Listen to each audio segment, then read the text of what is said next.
Good afternoon. We support on all three counts, Chair. Thank you. Okay, thank you so much. We have come to the end of the rotation. We must note the matter that Honorable Matthys has said that we need to do more publicity on this, and we must also make sure that once we confirm the newspapers that will carry the advert, let's inform the committee in the WhatsApp group that the following newspapers have been identified and the advert will run on the following days. Can we now move to the report that has been given by the senior counsel? Chairperson? Hello? There's a hand from Ms. James. Okay, let's hear what Ms. James wants to say. Afternoon, Chairperson. Afternoon to the members. Chair, I just wanted to know, will you no longer be taking input from us as alternate members? Yeah, I think when we left the last meeting, all of us understood that for the purpose of decision making in this meeting, the alternate members will only speak in the absence of the parties that they play alternate to. So in the presence of the IFP and the PA, the alternate members are going to speak on the discretion of the chair. So towards the end of the meeting, I will give you a chance just to get your views. But for now, because we are taking decisions, I think it's fair that we rotate the way I did. Is that adequate? Noted. Thank you, Chair. Thank you so much.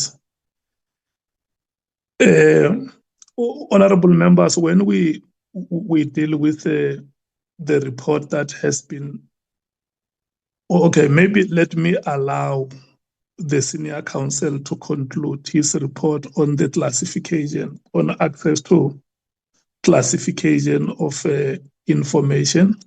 And before that, before he presents, the last meeting has mandated me to have 3 meetings. The meeting with the speaker has happened. I briefed the speaker about the work of the committee and that we anticipate that we may not finish our work on the 15th of October and be ready to report before Parliament on the 31st of October.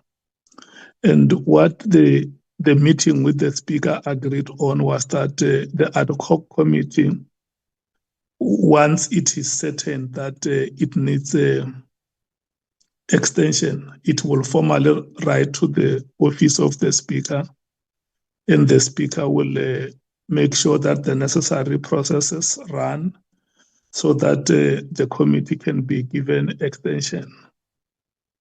And then number 2, the meeting with the chair of the commission, the ad hoc committee has mandated its chairperson to go and meet with the chair of the commission, Justice Madanga, to discuss the possibility of avoiding clashes of witnesses during their appearance before the 2 institutions. That meeting happened. We had a very positive and successful meeting with Justice Madanga, and we assured each other. In fact, we got the assurance from the commission that the interplay between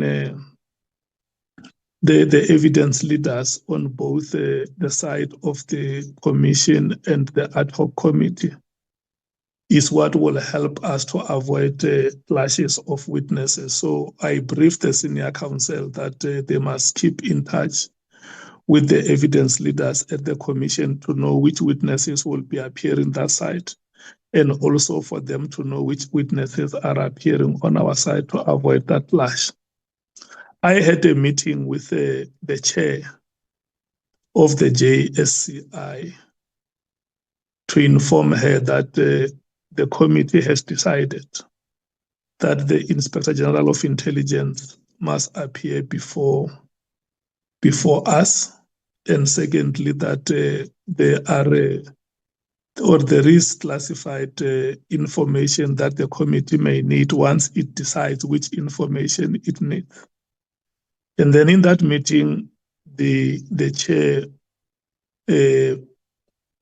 referred us to Mr. Manganye as an official who works with them as the JSCI, to say that Mr. Manganye will take the technical team through on the procedure that has to be followed every time the committee wants to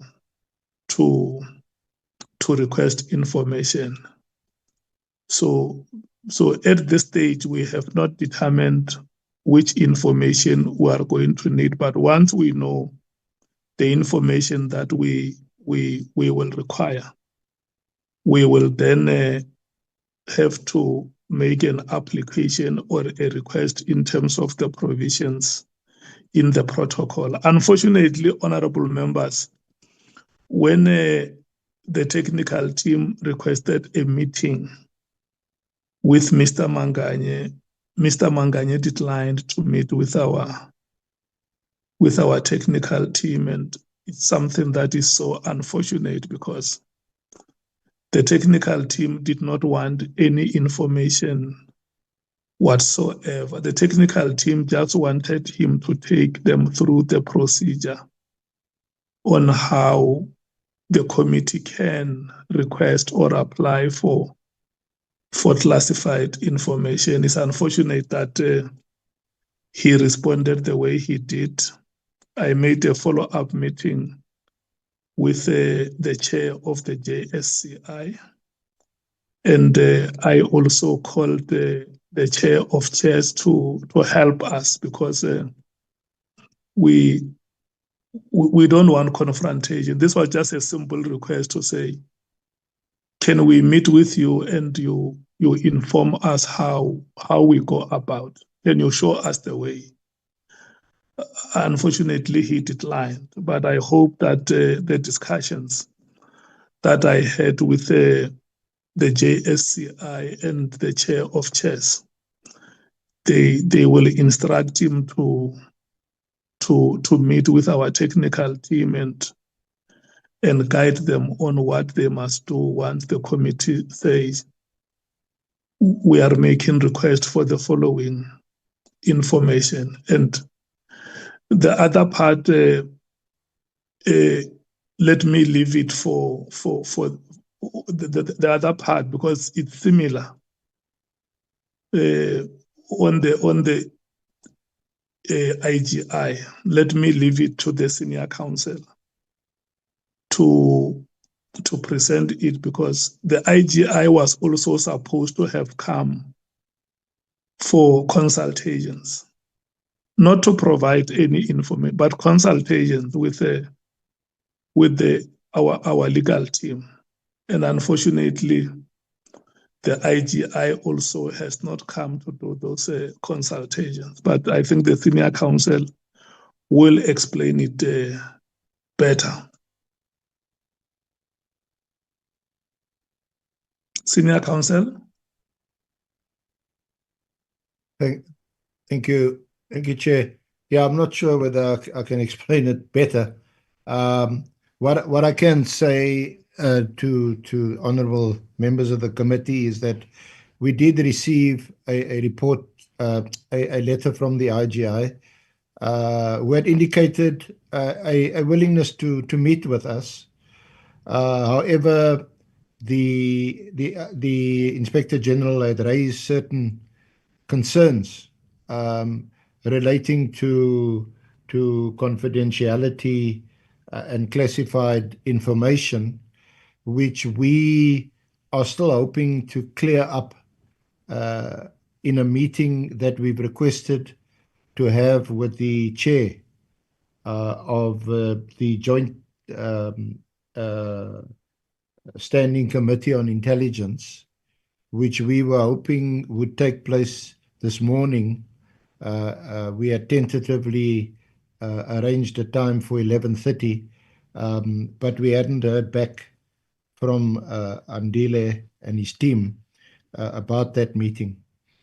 So hopefully that meeting will still take place as soon as possible, and then we can also clarify what the position is with the IGI.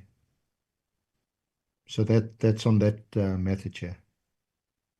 We had in fact tentatively arranged to see the IGI. I think it was Tuesday next week, but now we've shifted our meeting with the NDPP Advocate Patoy to next Tuesday.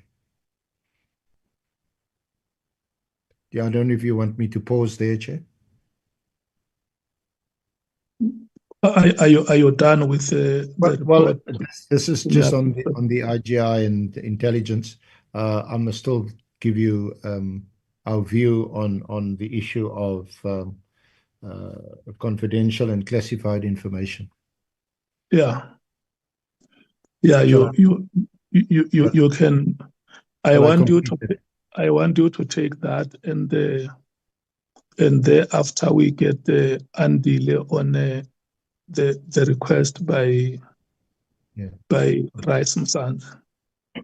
So Chair, we have prepared a formal written opinion on the issue of classified and confidential documents and its availability to the committee, which we will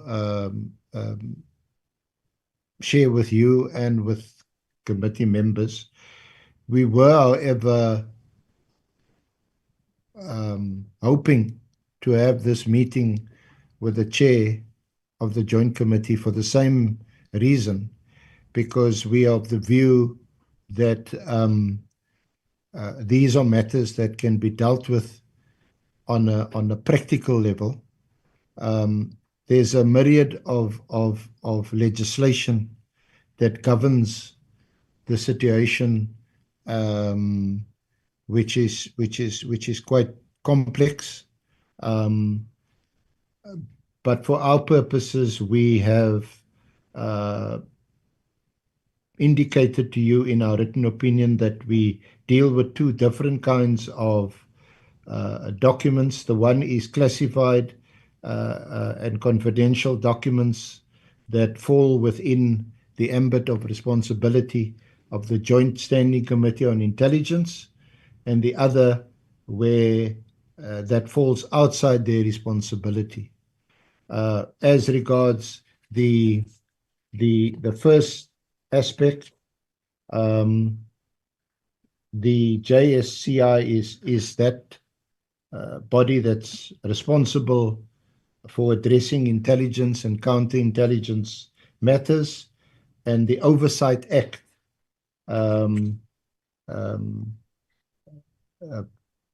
prescribes the manner for dealing with such intelligence matters and the handling of such information. That a document may have a security classification does not necessarily mean that it relates to intelligence or counterintelligence as contemplated by the Act, and in terms of which the JSCI has a demarcated role. So for this purpose, Chair, we have arranged a meeting, or we're hoping to have a meeting to discuss these matters with the chair of that committee. So that's on the first aspect. On the second aspect, which is the classified information, which falls outside the ambit of the Joint Committee and the Oversight Act,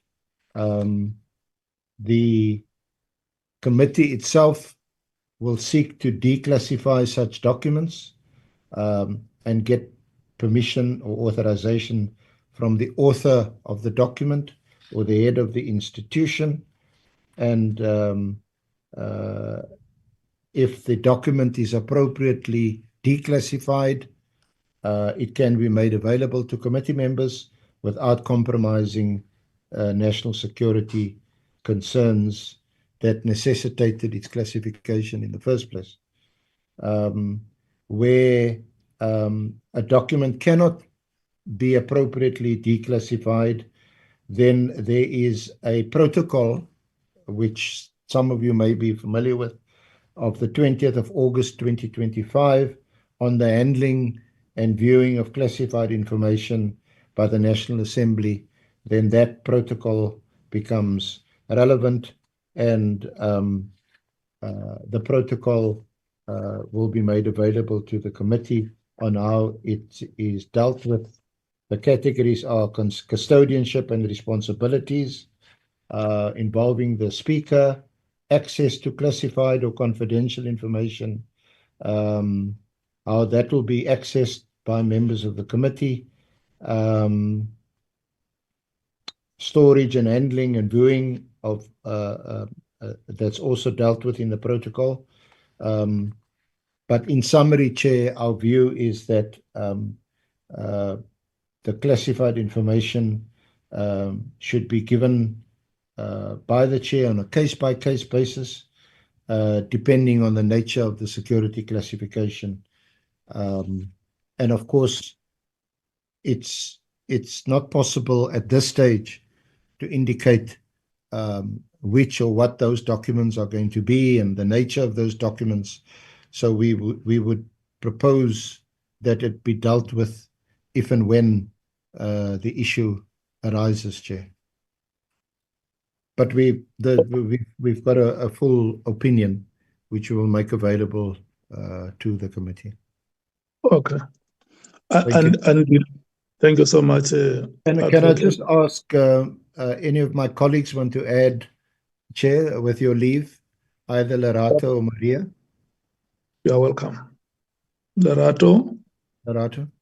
Maria. Afternoon, Chair. Thank you. SC, nothing further from me. Thank you. Maria. Good afternoon, Chair. Good afternoon, members. No, there's nothing from me. I think my colleague summarized the opinion quite accurately at this stage. Okay. Andile. Good afternoon, Chairperson. Good afternoon to the members, and greetings to my colleagues, Senior Counsel and his team. I'm not sure if I'm audible, Chair. Yeah, we can hear you. Thank you very much. Chairperson, you will recall that there was a request from other small parties to participate in the committee with no voting rights, as is the case with other committees of Parliament. If you look at paragraph 9D of the resolution on the establishment of the ad hoc committee to investigate allegations made by Lieutenant General Nhlanhla Mkhwanazi, it provides as follows: therefore establishes an ad hoc committee in terms of Rule 253, the committee to exercise those powers in Rule 167 that may assist it in carrying out its task. Rule 167 of the Assembly Rules deals with the general powers of committees. Rule 167I provides that for purposes of performing its functions, a committee may, subject to the Constitution, legislation, the other provisions of these rules and resolutions of the Assembly, exercise any other powers assigned to it by the Constitution, legislation, the other provisions of these rules or resolutions of the Assembly. At our previous committee meeting, we were requested to provide guidance on the status of alternates. And our advice was that the 7 alternates of this committee are not members of this ad hoc committee, but are alternates. In other words, they are stand-ins or substitutes for members, and their membership is only triggered when the members for which the alternates were appointed are absent or have vacated office until the vacancy is filled, in the case of one vacancy, or vacancies are filled in the case of more than one vacancy. So we said the authority for this, Chair, is NA Rule 156. At our last committee meeting, we were also requested to clarify the order of priority regarding alternates from other parties. Chairperson, we are delighted to report that guidance has since been given in this regard by the appointed whip for smaller or other parties responsible for committees, Mr. Makashulagana. Accordingly, the first alternate from smaller or other parties is Mr. Voter Vessels from the Freedom Front Plus, and the second alternate is Mr. Elana James from Action SA, in that order, Chairperson. There are alternates for Mr. Mwangu from the IFP and Mr. Sols from the Patriotic Alliance. Chairperson, Rule 185 of the Assembly Rules deals with the presence of other Assembly members to both Assembly committees and subcommittees generally. Rule 185 sub-rule 1 of the Assembly Rules provides that a member of the Assembly who is not a member of the committee or subcommittee may be present at a meeting of the committee or subcommittee. Rule 185 sub-rule 2A of the Assembly Rules provides that a member of the Assembly who is present at a meeting of a committee or subcommittee may speak on a matter before the committee or subcommittee, subject to any reasonable restrictions the chairperson may impose.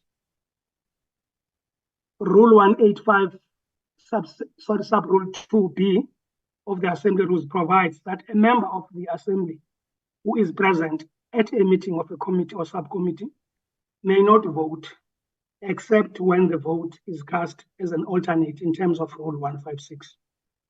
In these circumstances, the request from other small parties to participate in the committee with no voting rights, as is the case with other committees of Parliament, is well-founded. This legitimate request is derived from Rule 185 of the Assembly Rules, which provides that a member of the Assembly who is not a member of the committee and who is present at a meeting of a committee may speak on a matter before the committee, subject to any reasonable restrictions the chairperson may impose, and may not vote except when the vote is cast as an alternate in terms of Rule 156. So, Chairperson, that's how we end our presentation. So, in a nutshell, Chairperson, what we're saying is that the request by Honorable Ghana is well-founded, and of course, Chairperson, their participation will be subject to any reasonable restrictions which you may impose, but they may not vote except when the vote is cast as an alternate in terms of 156. Thanks, Chairperson. Do they attend as alternates because alternates are there already? No, they don't attend as alternates, Chairperson. They attend as members of the Assembly. Oh, okay. Thank you so much. Because that is the understanding that we must establish, that there are alternates already. So if they come here, they will come as members of the Assembly, and their participation is subject to reasonable restriction, which the committee can advise on how they will want them to participate. Yes. Okay, let's do this, honorable members. Like I said, during this round, let's not talk about the program, the timetable, because the timetable, I want Andile to flight it on the screen so that we go through it item by item. Now, number one, which we must discuss, is this matter which Andile has presented. The suggestion is that the smaller parties, or Honorable Ghana, who has made a request here, can be allowed to come and participate in this committee as a member of the National Assembly, and then his participation will be subjected to reasonable restrictions, which I think the committee will then advise on what those restrictions should be, or how reasonable those restrictions are. And then number two, the senior council has said that there is a meeting that has been requested with the chairperson of the JSCI. And number two, I have also reported that we requested the chair of chairs, Honorable Frolik, to intervene in this matter and help us to expedite the process.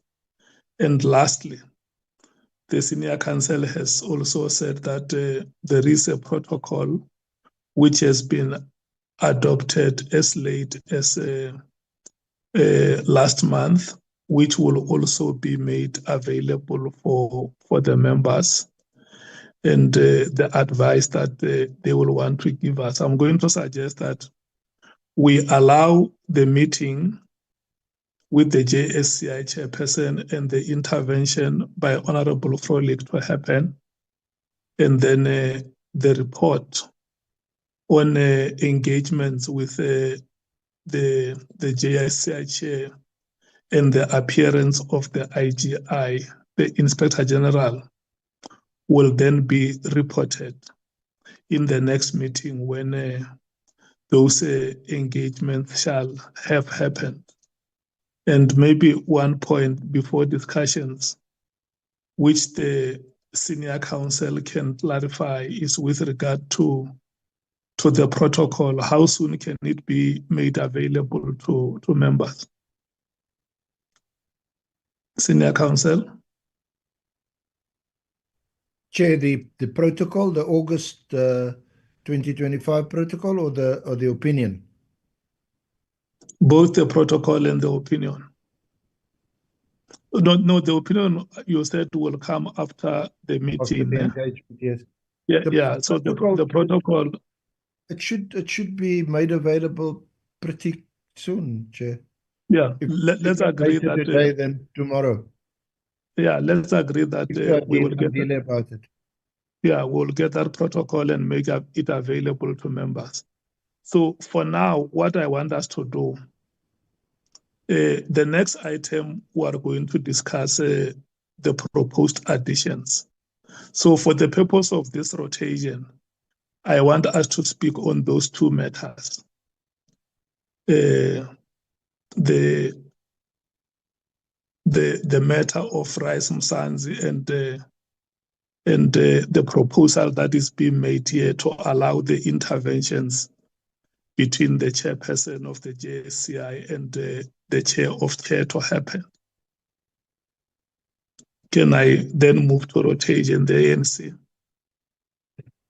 Thank you. Thank you very much, Honorable Chairperson, and greetings to all the members as well as Senior Council and all colleagues on the platform.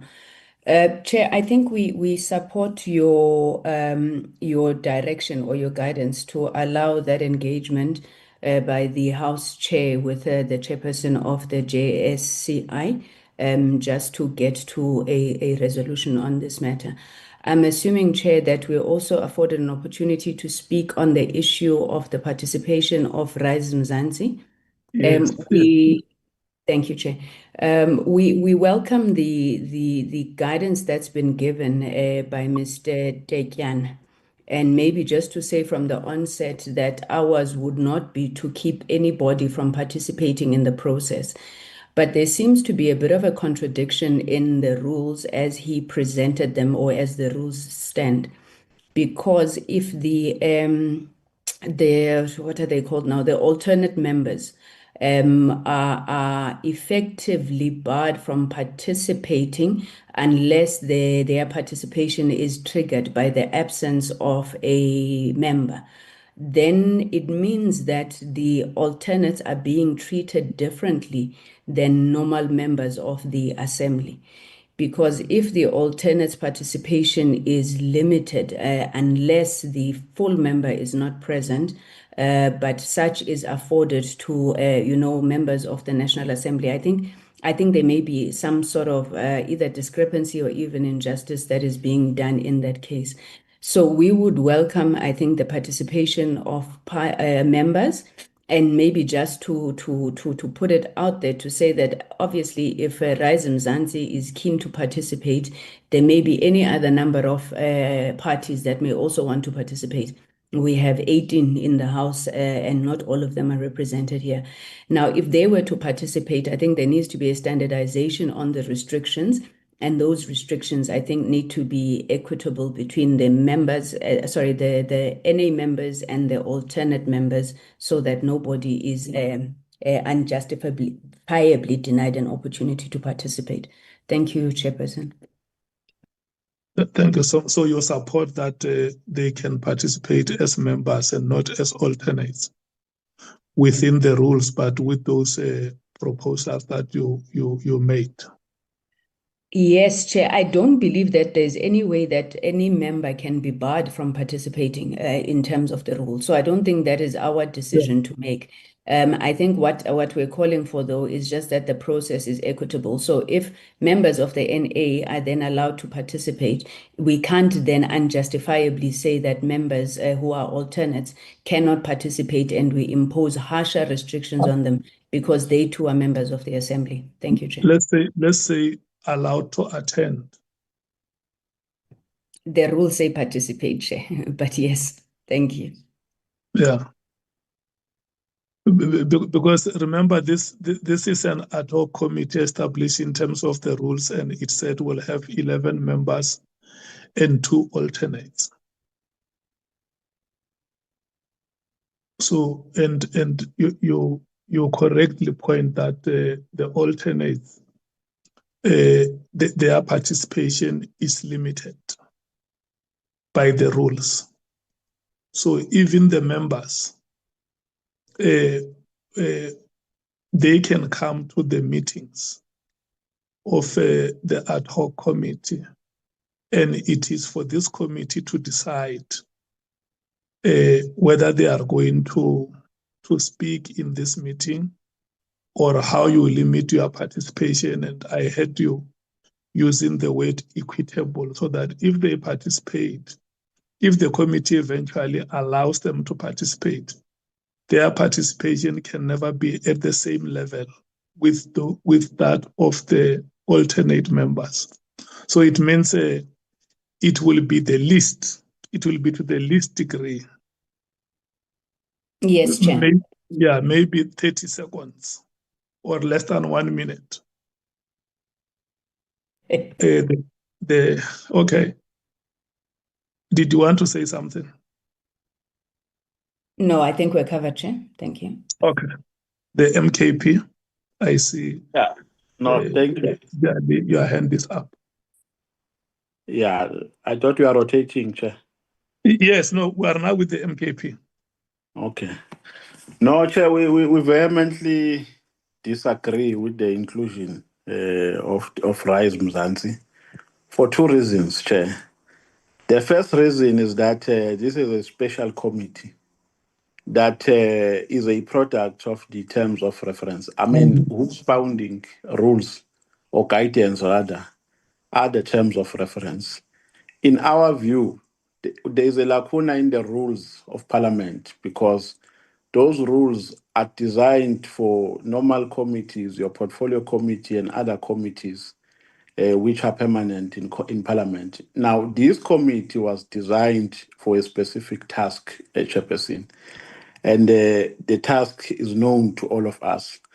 Now, if you say you allow Rise Mzansi to come and participate as a member of the National Assembly, because that's what is being said, that we have already prescribed how members who must come and participate as alternative should participate. Now we're saying, they should come as members of the National Assembly. We're having 400 members of the National Assembly. So we're going to set a wrong precedence that we are not going to be able to manage and to have control over. We're opening floodgates, and we're not going to have control when those floods are inside. So our view, Chair, is that we should stick to what we agreed upon, and we should stick to what was pronounced as a resolution of the House, that this committee must consist of 11 members, because once you allow one member on the basis that he is a member of the National Assembly, we are not going to be able to refuse other members who would also want to come and participate in this committee on those bases, because they will be making a similar base that we are also members of the National Assembly. So, Chair, we vehemently disagree with a view that Rise Mzansi must be accepted. Let's have 11 members and let's stick to the terms of reference that we adopted as a committee. Then on the last point, Chair, because you said we must discuss on two issues.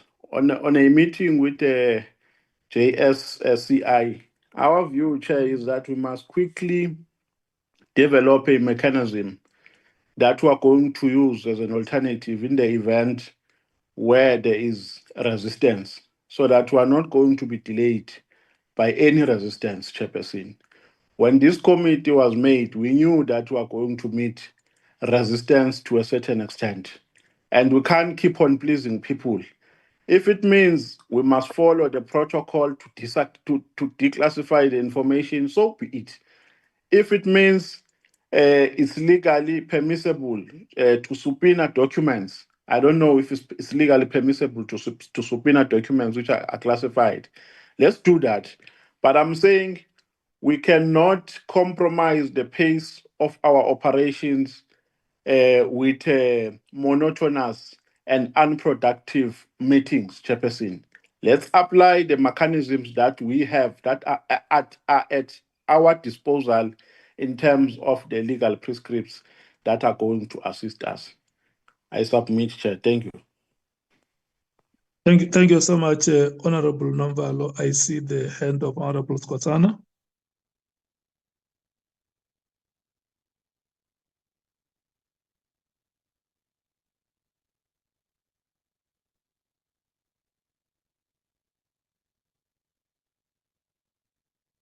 Okay.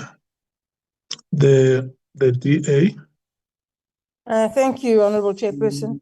Much as it pains me to go against a request by the Honorable Garner, I find myself in a position where, for the second time in 2 weeks, I have to agree with the Honorable Nomvalo, which is something that's concerning. But anyhow, Chair, this is a special purpose committee. It was set up for a particular reason, and the rules that govern the normal committees of Parliament do not necessarily apply. If we allow the Honourable Garner to participate, Honourable Nomvalo is quite correct. Soon we'll have 400 people wanting to participate.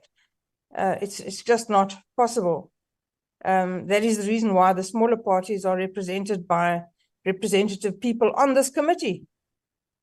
And so it's not possible to be that accommodating, I'm afraid. It will frustrate the work of the committee. That's our view. Okay. And then on the other matter regarding the requested intervention from the chair of the JSCI and the chair of chairs. Yes, Chair, I agree with the Honourable Nomvalo. We must follow whatever procedures are available to us and use whatever methods there are available to us to get this matter on the go. We can't continue to just talk and talk and talk. We need to get some work done. So we need to do whatever we need to do to get those documents that we need declassified. Okay. Thank you so much. The EFF. Thank you, Chair. The first issue on the JSCI, we support that the chair of chair needs to come in, and I would have hoped that he should have already. But on the bigger scheme, the ANC chief whip is here and his member is gone AWOL. So I think we should also call on him to intervene, because that meeting was scheduled this morning, and I hope that we can go ahead and have it, or that the legal office can meet with them by the end of today. ANC Chief Whip, are you here? And are you going to intervene and whip your members into shape? No, make Is your that- proposal, Honorable Matthys, and then he hears you. Okay, as long as he heard me, I She's don't being see. naughty, Chair. She's being naughty. I'm not being noticed out of order. And then on the second issue on the request from Rise Mzansi, Chair, we're talking about two different things. Are we asking for party representation or members of the NA? So it comes down to exactly what both the DA and the NKP is saying, is that number one, we've got 18 parties, 8 are represented here. Are we going to allow a representative from each party? If we're just allowing members of the National Assembly to come and participate, it means that we can't stop. EFF can bring in more members, the ANC can bring in more members. This is a party that is set up for a specific purpose. I don't know if it even falls under the category of a subcommittee. But that wasn't clarified. So obviously we can't stop them from attending, and I think we should limit the participation. In the interest of time, nothing stops them from consulting with the other SPOL members if there are questions or things that they want to raise in the committee, and they can do it through the other parties. Thank you, Chair. Thank you so much. The IFP. Honorable Chairperson, colleagues, I also have a concern if we are actually going to allow honorable members on the basis that they are members of parliament to come and participate. Participate is the operative word for me, because then it becomes very cumbersome. It would be very difficult for you, Chairperson, to control that. I would go along with the view that perhaps if there is any point they would like to share or to contribute, they can actually interact with the representatives, the members in the committee that represent their interests. Otherwise, it would become too cumbersome. And the second point is in relation to the meeting between the JSCI and the chair and the House chair. I would support that it happens, and the sooner it happens, the better. But I so wish that we could actually establish a protocol, Chairperson, how to deal with the issues of relating to the classified information, because the least that we can actually entertain is to allow delays, unnecessary delays on the part of this committee to exercise its mandate on the basis that an IGI, an inspector of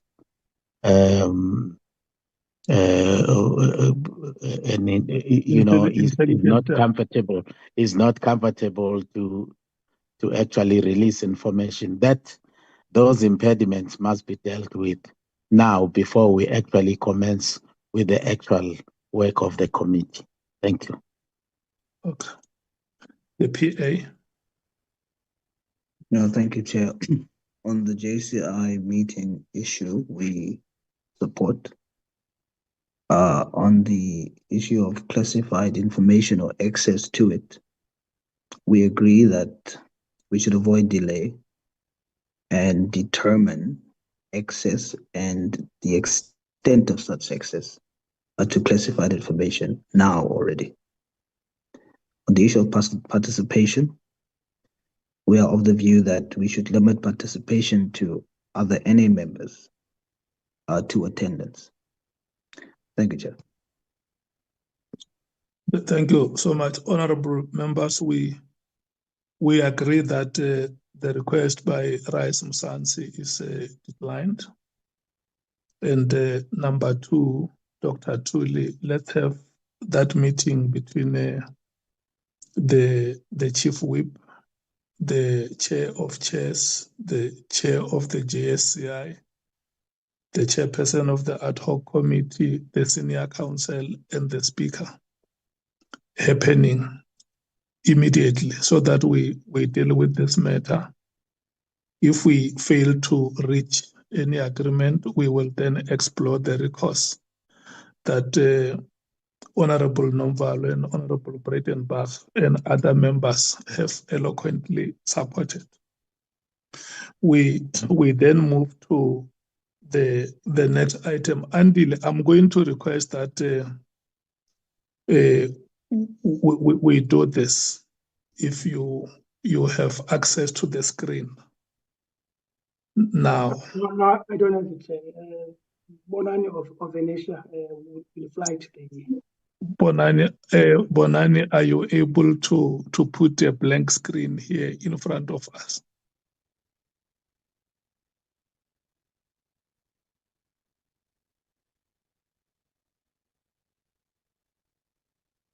Ba Nechiende Uru.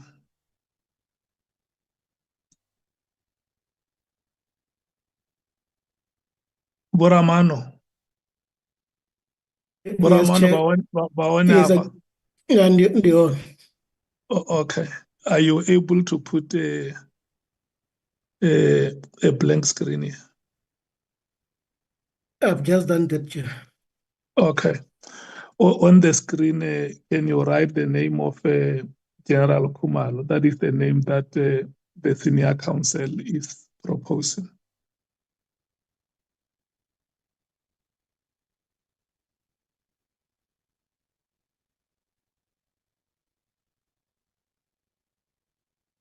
And the second name that has been proposed is the name of Nkabinde, who was the chief of staff,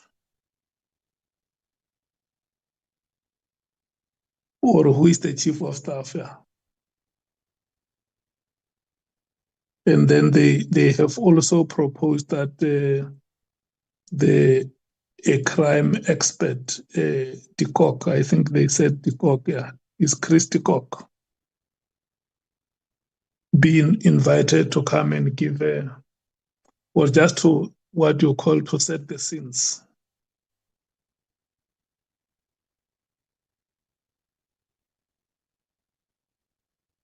Yeah. Okay. Honorable members, we have just above 10 days to the date that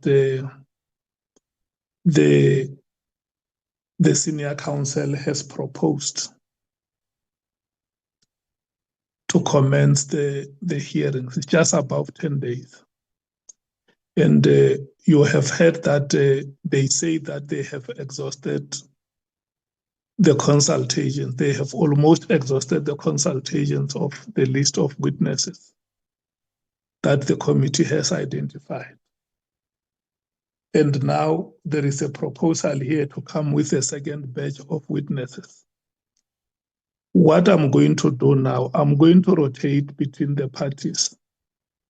And the question that I'm asking the parties is whether at this stage or in this meeting, the parties are ready to discuss this item and give names, or whether the parties or the members want to be given time and then submit by, what date is it today? The 23rd, and submit by Friday.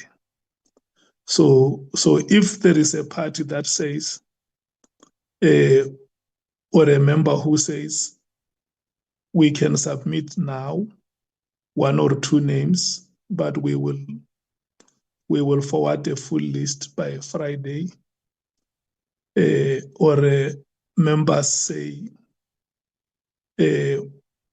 give us until Friday to consider these matters, and then we will submit. But if we agree on Friday, it means there must be a short meeting, because there is no list that can be approved without without the meeting. So let me rotate and hear from yourselves whether you want to. I know I have advised you to come here prepared. Those that say we are ready, you can put the names or suggest otherwise.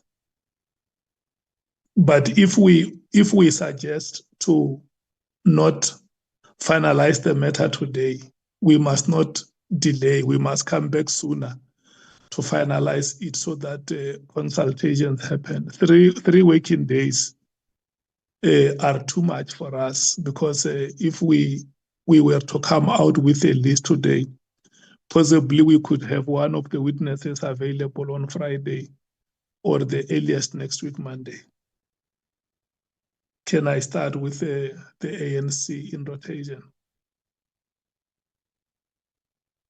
Thank you. Thank you very much, Honorable Chairperson. The African National Congress is requesting to come back at the later date. I think you proposed Friday.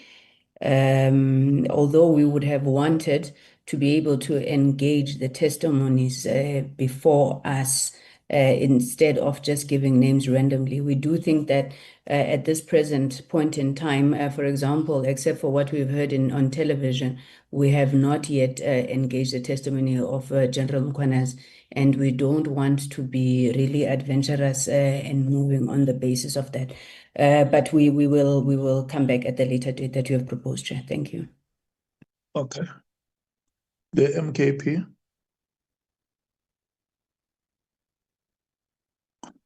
So ANC, just Hello? let me revert to the ANC. I'll come back to you, Jali.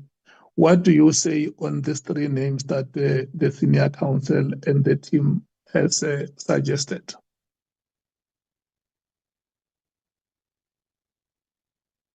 I think the Chief, Honorable Nduli wanted to come in, Chair. Honorable Nduli. Chief Whip. No, thanks, Chair. Good afternoon to you and all colleagues on the platform. No, Chair, I think we have no problem. We have no problem with the additional names. But I was hoping that maybe a bit of an explanation would be provided as to why, for instance, why we need Mr. Tikok, just to be specific. How have we come to that conclusion that we need a crime expert and it has to be Mr. Tikok? I can relate with the other names because of their roles, the respective roles in the South African Police Service. But otherwise, this is not also to object to Mr. Tikok, but I'm just asking to understand, because we want to move along with something that we can explain not just to the public, but to ourselves as well. Okay. Senior counsel. Yes, Chair. Thank you. Mr. de Kock is a crime expert, well-renowned, has given evidence previously before other inquiries. In recent years, the Kalitsa Commission, the Commission of Inquiry, that was chaired by Judge Cato Regan, former Constitutional Court judge, sitting with Vusi Pakoli. He has been in, or rather, let me rather say that the motivation is also because at the heart of General Mkhwanazi's allegations is the issue of crime intelligence. We are of the view that we could be greatly assisted in our deliberations if we should call an expert on crime intelligence who has been in this field for a number of years. We know as a fact, this is not trying to give evidence, we know as a fact that in recent years there's been 9 heads or leaders of crime intelligence, which probably explains the the fairly unsettled, and I think I'm using the word, putting it as low as possible, the unsettled situation in our crime intelligence section within SAPS, and we think he could be of much assistance to us. Thank you, Chair. Okay. Senior Counsel, let's do like this now. Let's remove that name at number 3 and allow the members of the committee to go and think about it if they want, so that it must not appear like they're being ambushed. Think about it if they want to rope in the services of a crime expert. And when they have made that decision. Yeah, Chair. Yeah. Sorry to interrupt you, but I did also mention earlier that there is I'm not sure what his designation is, Van Rooyen, who is a SAPS expert, who's going to do a presentation on the legislative and regulatory framework to the Commission. And perhaps we could defer or delay. I think what you can do, Senior Counsel, is to write a motivation why such are desirable, and then the committee members can, at their own time, without being in a haste, go through the motivations, and then we will formally table the item and hear if they agree to it. I'll do that, Chair. And then once they have agreed to it, if there are names, even themselves as members, they can also talk to you and say, the other following names can also be considered. And then we can then get to a process where, if a short list had to be done, we will see within the means applicable how that short list is done, and we get to 1 or 2 names that we may want if it pleases the committee. Is it fine, honorable members, for you to go and think about it? Yes, Chair. Yes. Okay. Thank you so much. Can I come back to you, the ANC, on the 2 names that are there? No, it's okay, Chair. I think the 2 names I had indicated were fine with them. Okay. The MKP.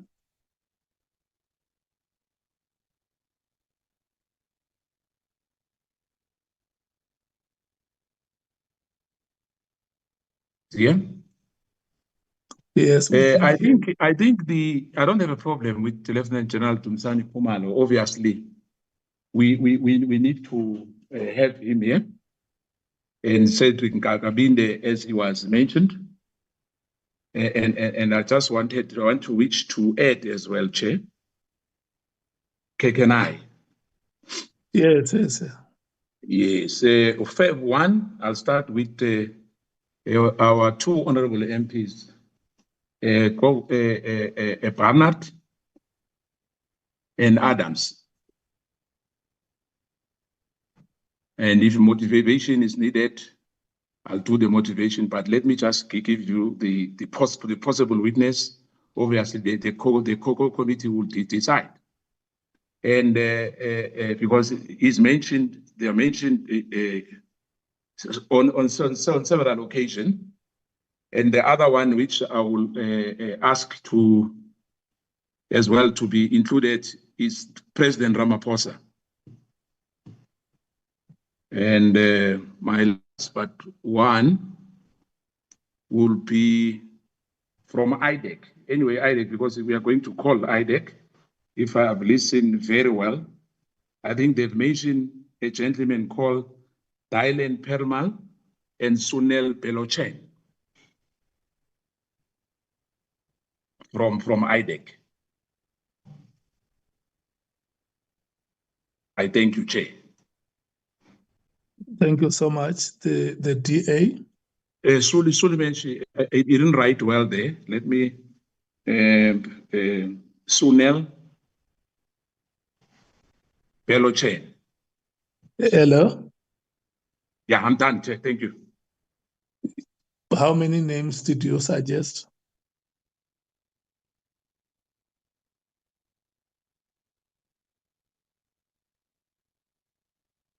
He has suggested 5, Chair. I think he has network problems. Is It's 5. Honorable Bernard. Honorable Bernard, Honorable Adams, Mr. Ramaphosa, President Ramaphosa. And Mr. Perumal. yes, Perumal and Sunel Pilachon from IDEC. Okay. Pelachon. No. The spelling is wrong. It's Pelochen. It's Pello, if I remember well, Chan, if I'm right. I might be wrong. But if I remember, I'm not sure whether it's spelled like that. Yeah.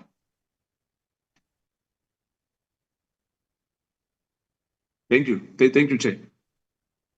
The DA. Thank you, Chairperson.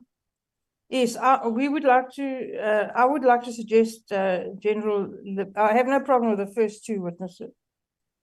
I think the last 5 are something that we should, talk about. I'm not sure that I agree with all of them for a variety of reasons. I'd like to suggest Godfrey Lebeya. Let's do like this, Honorable President. But do you have names? Yes, I do, and I'm telling them to you. Yes. Godfrey Lebeya. Godfrey Lebeya. And Honorable Cameron also has a suggestion. Honorable Cameron. And sorry, before I finish, Chair, I just want to ask, you removed the 3rd witness there with some alacrity. We're employing senior counsel to advise us at a considerable sum, and then when he advises us, we don't take his advice. I was just wondering why that is. Okay, we will come to that. Honorable Cameron. Thank you, Chair. Chair, especially if you listen to the last few days of the Commission, it emphasizes what I'm going to say, and that is to also have the previous National Commissioner, General Nhlanhla Mkhwanazi, to appear before the committee. And the specific reason is with regards to his role in approving the retirement of Richard Mkhwanazi, despite all the transgressions and discrepancies in previous years. I think General Setole plays a significant role in this whole ordeal over the past. I guess that has built up from about 2010, 2011, most of it. So yeah, General Setole specifically with regards to his role or lack thereof in clearing house with regards to crime intelligence, but more specifically with regards to the easy or golden handshake style retirement of Richard Mkhwanazi. Okay.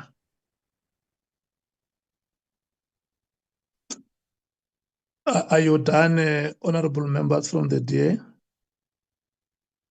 Yes, thanks, Chair. Thank you so much. The EFF?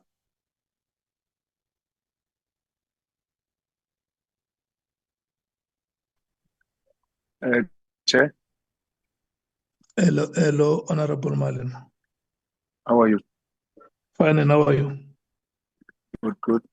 I don't know. I'm not sure if General Ask Roman CBS. chair by the meeting. I missed that. Chair, Hello, Honorable Malim. I wanted to check if CBS name is there. General CBS. The Deputy Commissioner. Yes. Yeah, he has already come for consultations. Okay. And then Team Tetra. The name is not here. Are you suggesting it? Yes. Mkhwanazi said Nati called him to his house, trying to persuade him to drop the case of Mkhwanazi.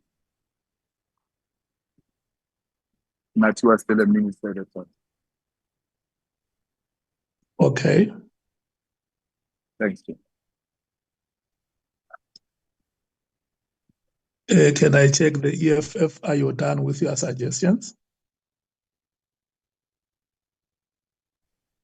Yes, Chair. President has spoken. Okay. The IFP? Thank you, Honorable Chairperson. We have no problem with the names that have actually been suggested. I wonder if a member of this committee can actually be also called to take the witness box, because one would be interested. We're still coming to that item, Honorable Mwango.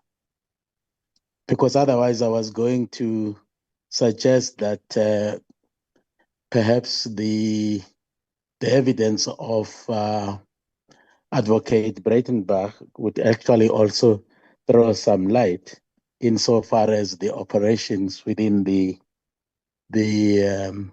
NPA is concerned, particularly on a particular case which Lieutenant General Mkhwanazi mentioned, which was actually handled by the Advocate Breitenbach. So are you suggesting that? I am suggesting her inclusion on the list. Okay.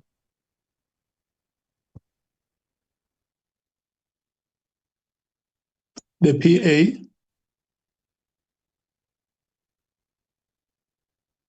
Chairperson, Advocate Malesela Tefo. Okay. What is the motivation for the name? He has been speaking widely on political interference in SEPS and the judiciary. Okay. Is that the only name that you wanted to suggest? Yes, thank you, Chair. Okay. Bonani, can you reorder that list from number 2? It must be number 3. And then in the case of Barnard and Adams, you must write Honorable D. Kola Barnard and Honorable F. Adams.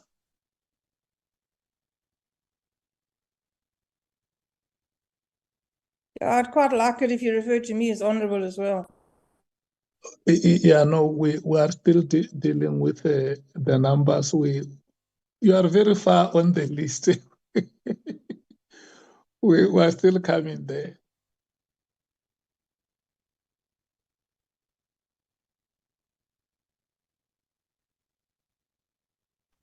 Chair. Hello, Honorable Malemo. This thing kicked me out when I was still speaking. Yeah, but I checked with the EFF if you were done, and the Honorable Member Matthews confirmed that the leader of the EFF has spoken. But No, it's I fine. got You are welcome back. yeah. I need maybe Advocate Honorable Breitenbach will remind me. There is a name there that was mentioned in NPA called Mkhwanazi or something, who was actually interfering with the case of Mkhwanazi.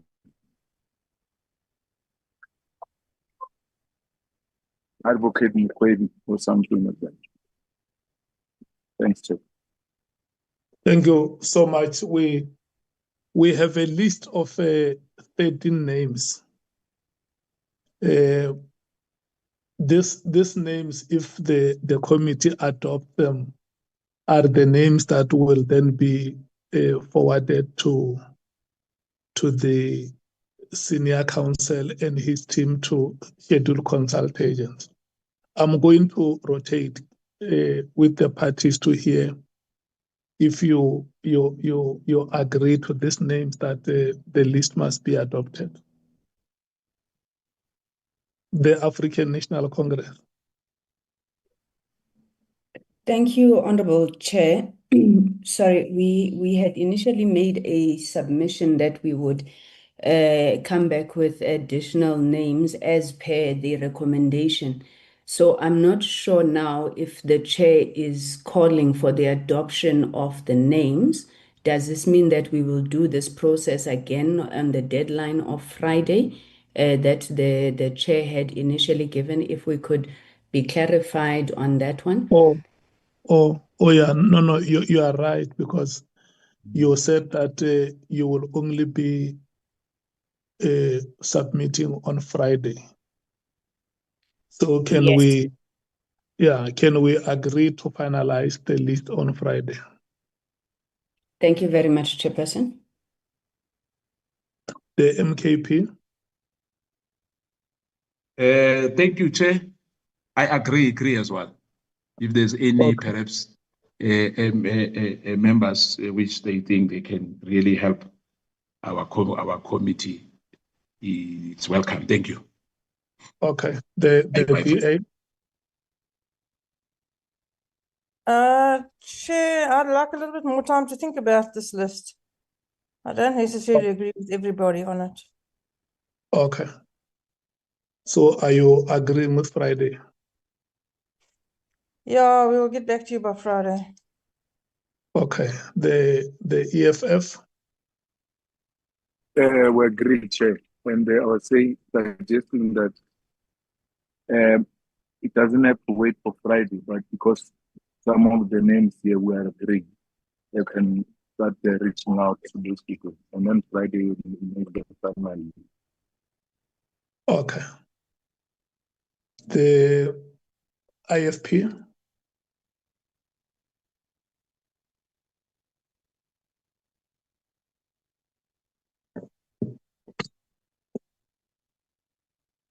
Chair, we agree, Mr. Chairperson. Thank you so much. The PA. Agreed, Chair. Thanks. Okay. Thank you so much. We will finalize this list on Friday. And maybe it will be good if we only have it as the only item.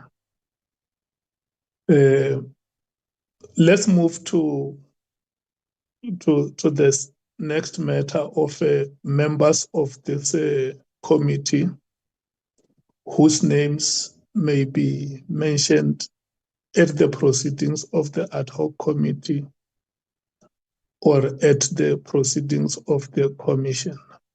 I'm using the word mention guardedly so that we do not use the word implicate, like I said at the opening of the meeting.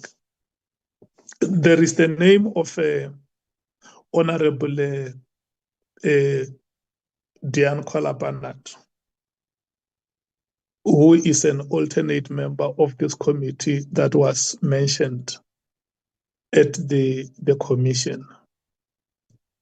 And Honorable Cameron will confirm that I called him and said I was not going to take any media interviews on the matter until the the Democratic Alliance has discussed it and decided how it wishes to move forward. So I'm going to hand over to the DA to make a presentation on their attitude on this matter before I allow committee members to express themselves. Okay, thank you, Chair. Yes, it is so that General Mkhwanazi mentioned the Honourable Conde Barnard. And so certainly there is a little bit of room for a perceived conflict, and perceptions are important, we agree. However, it's our view that it would set a very dangerous precedent to just ask the Honourable Conde Barnard to withdraw because she has been mentioned by General Mkhwanazi. It would be the easiest thing in the world for any of the witnesses at the commission to mention any politicians that they felt like mentioning, simply to ensure that they then could not sit on this committee and have to deal with them when they came to this committee. It's the easiest way in the world to avoid being confronted. So I think it's a very dangerous precedent. Currently, there is no evidence of a conflict, except what General Mkhwanazi has said. So I propose that we deal with it as follows, Chair, in order to be fair to everybody. That we call Mkhwanazi to the committee, as we plan to do, and that you, Chairperson, instruct him to deal with the narrow issue relating to the matters that caused him to mention the Honourable Conde Barnard. And that as a committee, we deal with that narrow issue first. If there's evidence of a conflict, obviously the Honourable Conde Barnard must withdraw. If after we've dealt with the issue, there is no evidence of a conflict, then that matter should be put to bed, and Honourable Conde Barnard should rejoin this committee to carry on with the rest of his evidence. I think that would satisfy any perception of a conflict, and it would safeguard the integrity of the work of the committee. We should also bear in mind, Chairperson, that Honourable Conde Barnard is an alternate member. She's not going to be able to participate as fully as the other members. And the outcome of this committee is not solely reliant upon her views. So in other legal opinions in similar matters, those points have carried a lot of weight. A, that she's not a fully participative member, and B, that the outcome of this committee does not rely solely on her views. So that is what I propose, Chairperson, that we do to deal with this possibly perceived conflict. Thank you. Okay, so you are suggesting that we should wait for that evidence to come before the committee. I'm suggesting that when we call... If it is established that indeed there is a conflict of interest. I'm suggesting, Chair, that to avoid any possibility of compromising the integrity of the work of the committee, that when we call Mkhwanazi, we deal first with the issues that relate to Conde Barnard. Yeah. She will not be present for that part of the sitting. Yeah. And once we have determined whether or not there is a conflict, that will determine whether she returns to the committee or doesn't return. Okay. Thank you. Honorable members, you have heard the presentation of the DA that in any event, General Mkhwanazi is the first witness that will be appearing before this committee. So let's hear what will be said, and then once he has made a presentation before us, and that Honorable Barnard will not be present in those proceedings, and then we will thereafter discuss and determine whether there will be a conflict of interest and make a decision on the further participation of Honorable Barnard in this committee. Can I then rotate the ANC?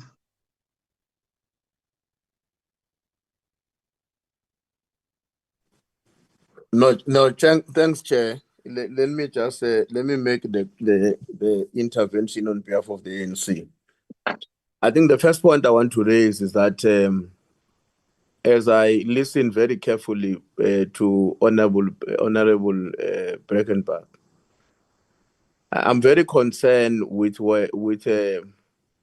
what appears to me to be a path that is inviting us into, because she makes the point that seeks to suggest that there might be an intention by certain people, and in this case, because we're talking about Lieutenant General Mkhwanazi to be Mkhwanazi, to call out certain names merely to exclude them in the participation in the ad hoc committee. Now, I have a challenge with that.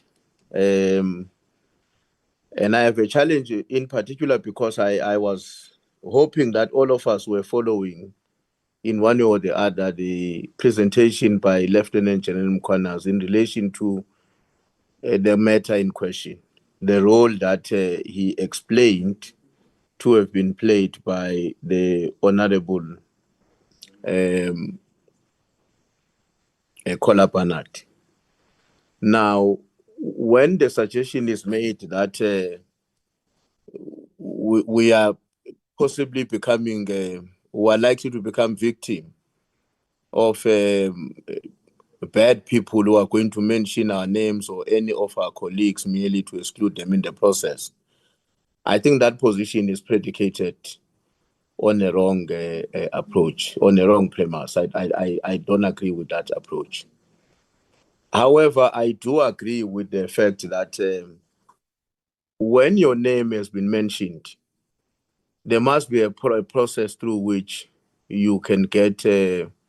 If you are a member of this committee, alternate or full member, and your name is mentioned, it's only fair that you wait, because I don't think the determination as to whether the submission to be made by Lieutenant General Mkhwanazi carries substantial or otherwise in terms of evidence will be merely determined. That determination will be merely done on the basis of his own presentation alone.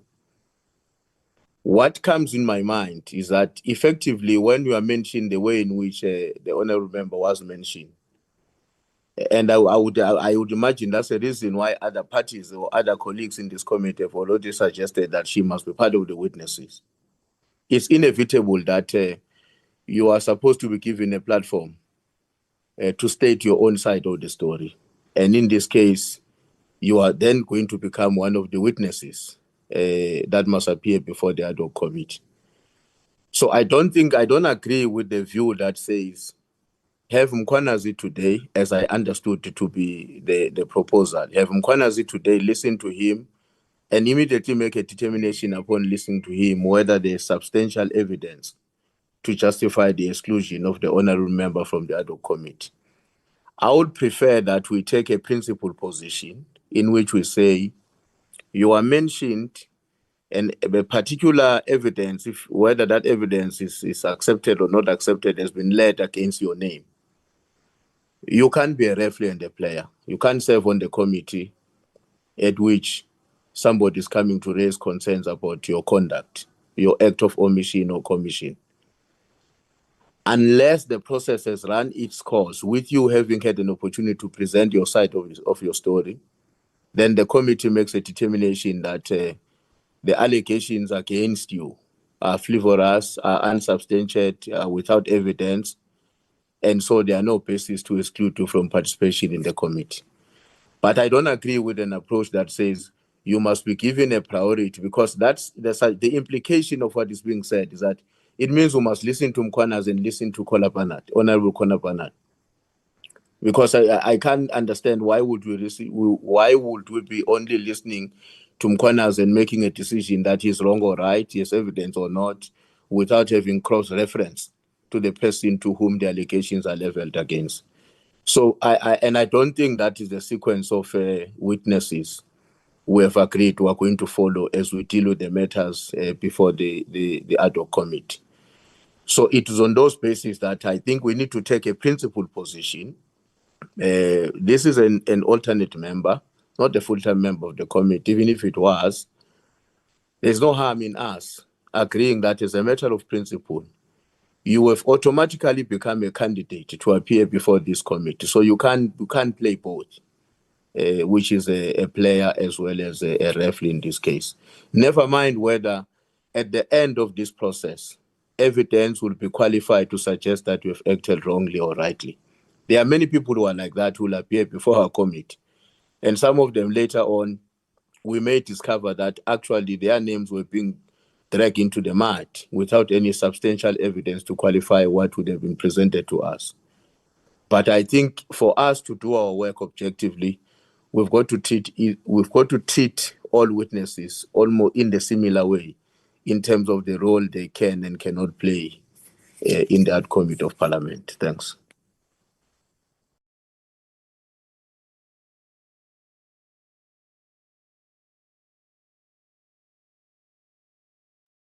Thank you so much, Chief Whip. Let me invite the MKP. Yeah, thank you very much, Chair. Once again, no, Chair, our position is very clear on this one.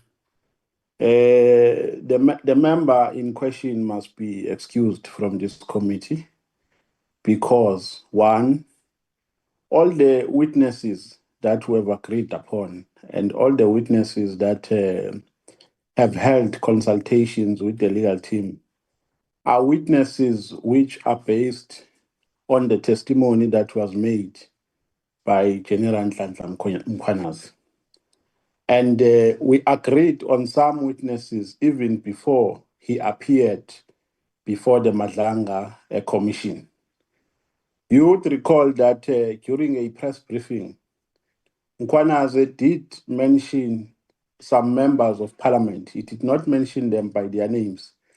And at that time, he did not know that there would be a committee. There will be an ad hoc committee. He didn't know. We just went to the press briefing and said there are members also who are implicated. Now, Chairperson,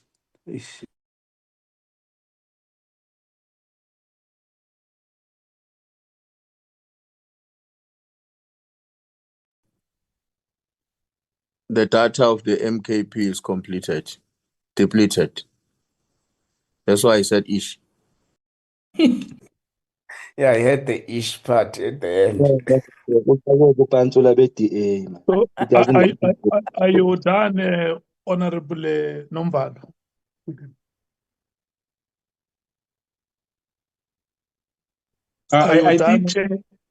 I think Chair he's got a problem of a network. He'll come back. Thank you. No, it's not that. The data. Jali, how do you conclude? Yes, Nombalo, are you back? Yes, I'm back, Chair. Apologies. Thank you so much. It kicked me out. Can I continue? Yeah, you see, this. Let me tell you the problem you are going to have. The last time I had a problem like this one, you laughed at me.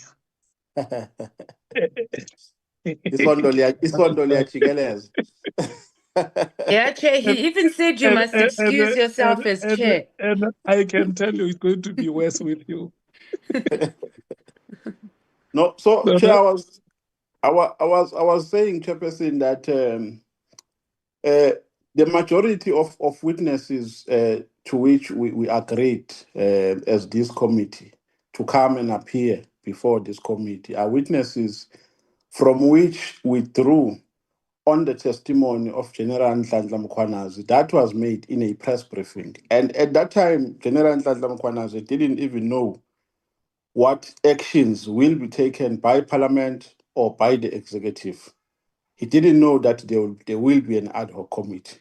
So it can't be an issue that there are members. We can't fundraise narratives and say maybe some members, we can't generalize this and say some members are going to be mentioned because there is an attempt to exclude them from this committee. We can't generalize this. This is based on the testimony of General Nhlanhla Mkhwanazi, and from what we observe on his testimony, there was no intention to exclude anybody before this committee because he didn't even know that this committee is going to be formed.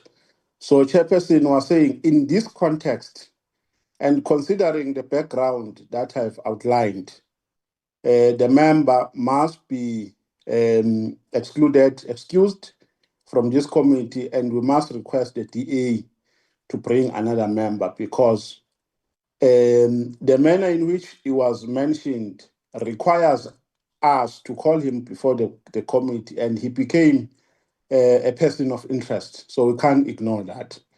So our view, Chairperson, is that he must be excluded and the DA must bring another person. Thank you.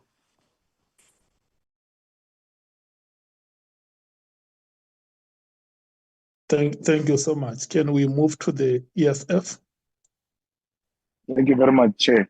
The EFF does not agree that the Honorable Member, Paula Bernard, must withdraw herself on the basis of being mentioned without any evidence being laid. That's number one. Number two, I don't even know why this matter finds itself on our table now. Because it can be that because our member was mentioned in the commission, he must recuse herself. And then when they come to our committee, our member doesn't get mentioned. And they even say perhaps on a hindsight we realize it was not necessary to mention him in a manner or her in a manner we did. There is no matter before you. So you can't reduce this committee to be a subcommittee of the commission. That everything else that is happening in the commission must happen in our committee. There is a commission for whatever reason. There is this other committee for whatever reason. So it can't be that a person just gets mentioned loosely and then we get overwhelmed. There's still a lot of people who are going there. And Honorable Brandenbach is correct. There's still a lot of people who are going there. We'll sponsor your name there. Your name, that the fact that she was not mentioned, she was mentioned in the press conference, and then the committee happened after the press conference. Therefore, they don't want to exclude her. When a testimony was given, the committee was already there. So we're talking about her being mentioned while the committee was in existence to tell us about the press conference which happened before the testimony in the commission to dismiss an honorable member. It's wrong. Honorable Paula Bernard must take a conscious decision herself if she so feels that, you know what, in the meantime, let me take a back seat because I don't know where, that in her own conscience, I don't know where this thing will lead to. But for you to take a name of a member and put it on the table and discuss it the way you are discussing it, even when it is not put by anyone before you on the table, that your member is conflicted, and then here is an area of conflict. And none of us is speaking about a conflict because recusal must be on the basis of conflict. No one says, here is the conflict. No one can establish the conflict, but we are readily available to go to get the member. We have no evidence before us, even when our member is not mentioned before our committee. And even when we look at the issue, none of us is pointing at conflict of interest. So I'm very sorry, I'm not part of such a arrangement where rights of people get humiliated and violated the way we want to do it. It's wrong. I disagree, Chair. Are you done, EFF? Yes. The IFP.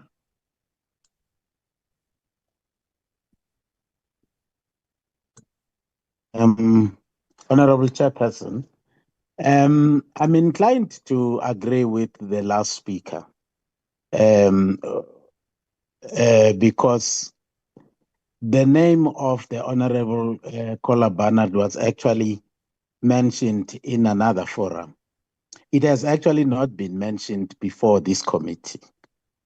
We don't know what Mr. Mkhwanazi's evidence going to say in relation to Kola Barnard's name, whether it's still there or not.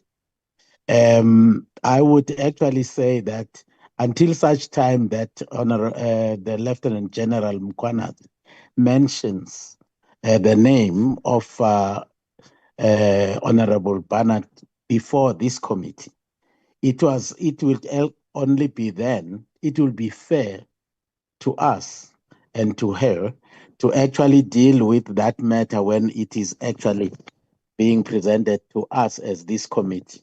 But for us to act on the basis of a name that was actually thrown elsewhere, then I think it would be a bit unfair to her. We would actually, some people might say we are actually acting on the basis of hearsay because there is nothing substantive that actually has been put before this committee where Honorable Kola Barnard is a member or is an alternate member. So I also am not very comfortable to take a position that actually would say she must withdraw herself or withdraw herself from this committee. Okay. The PA. Thank you, Chair. Chairperson, this entire committee and the entire commission was formed on the basis of a press conference by General Mkhwanazi, and the witnesses that are being called is simply on the basis of the names mentioned in a press conference. In this instance, the name of Honorable Barnard was not mentioned at a press conference. It was mentioned under oath.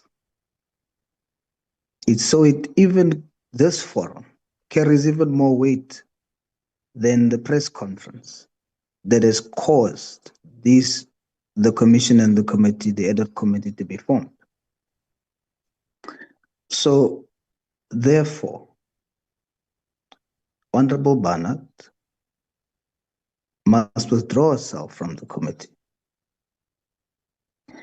And like all the other witnesses, should be provided an opportunity, or other persons of interest should be provided an opportunity to respond to the allegations made against her. And I must also add, by ending, Chairperson, it is also wrong for the DA to dictate to us which person of interest must be prioritized or we must start with when we hear the testimony. It should be free flow as we have prepared for it. So that is our position, Chairperson. Thank you. Okay. Can I get the reply of the DA? Sure, Chair. Thank you. Nobody prescribed anything to anyone. I suggested to you a possible way forward. It's up to you and the committee what they do with it. There's no dictating of anything to anyone. I would never presume to do that. I don't believe that it's necessary for the Honourable Kola Barnard to withdraw at this stage. Okay.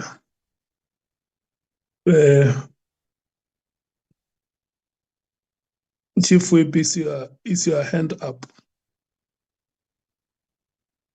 Yes, Chair, it is up.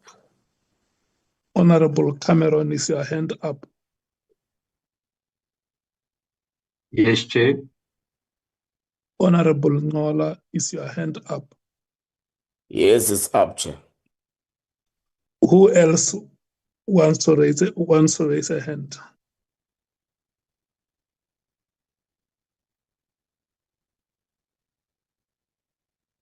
Okay, so I'm going to take the three of you as the last on this matter. Can I start with you, Chief Whip? No, Chair, I thought it's important that I must raise this matter in the meeting because it is worrying me. It's really worrying me, and I hope that as a committee we will have a way in which we act with some degree of consistency and respect for some principles. There is quite a few names that were added here today, which we were not able to finalize, primarily because the ANC has proposed, among other things, that we will also want to make a submission in line with the earlier decision by Friday. Some of these names that are being mentioned here, they are being proposed on the basis, and it was argued here by the Honorable Malema, that this name was mentioned by Mkhwanazi.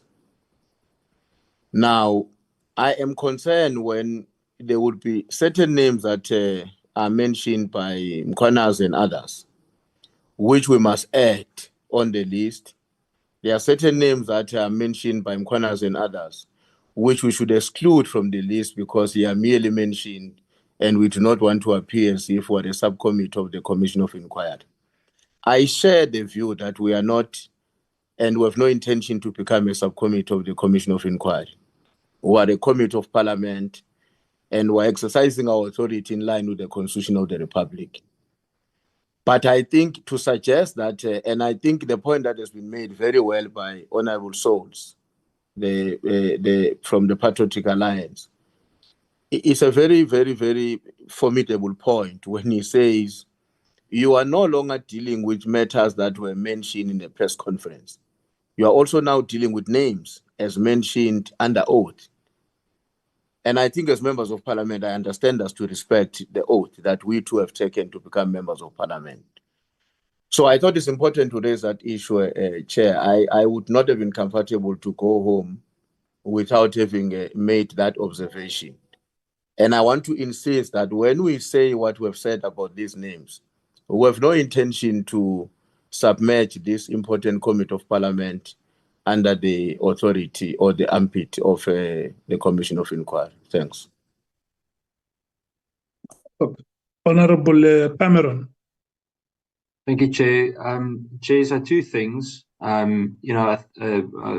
of all, I want to say that I agree with what the Honourable Breitenbach said. And I think if we are going to raise perceived conflict, it's important then that we speak about that, then there might be other members too. I would like to start with the Honourable Deco, who in the latest one, if you go and read, for example, in the book, The Shadow State by Jeff Wicks, and you work through it, it was implicated in significant matters where allegations were made, and very, very serious allegations. And I believe it was written about previously too. So if we're going to go down this road before something has appeared before the committee with justifiable evidence, then each and every one of the members on the committee need to go through some kind of a vetting process before we could move forward. So I think we may be jumping the gun. I don't agree with the comment about the oath just now. I never thought I would say so, but I sound like the Honourable Breitenbach when I say that I'm agreeing with Honourable Malema today. But it just doesn't. It seems to me that there's a double standard with this, significant double standard. Thank you, Chair. Honorable Nhlanhla. Thank you very much, Chair. Chair, I also want to plead to the committee that we must be consistent. We have just approved an addendum of potential witnesses. And those witnesses are on the basis of what would have been the testimony of General Mkhwanazi in the Judicial Commission. And amongst those witnesses that we have added, Chair, is Honorable Kola Barnard, whom was not mentioned on the press briefing of the 6th of July. And amongst those witnesses, Chair, is President Ramaphosa, who was not mentioned on the press briefing of the 6th of July. But they got added here by members of this committee on the basis of being mentioned in the Judicial Commission. Now, it is incorrect to suggest that people should not recuse themselves on the basis of just being merely being mentioned in the Judicial Commission, whereas the same committee has actually added witnesses on the basis of being mentioned in the Judicial Commission. Honorable Barnard is number one in the addendum of witnesses that we have added, which we have all agreed upon here. Now, my view, Chair, is that we should be consistent. It's either we also remove all those who were added as witnesses in the addendum of witnesses on the basis that they were mentioned in the Commission of Inquiry. They should be removed if Honorable Barnard is not going to recuse herself. Also, Chair, the testimony is clear that Honorable Barnard has formulated her own views about whatever is an alleged syndicate that is operating within the criminal justice system. And the Oxford Dictionary, Chair, makes a very clear and a simple definition of what a conflict of interest is. That if you are to benefit... Honorable Nhlanhla, I want to dissuade you. Let's not go into the merits and demerits. Let's just discuss the matter at the elementary level. That's fine, Chair.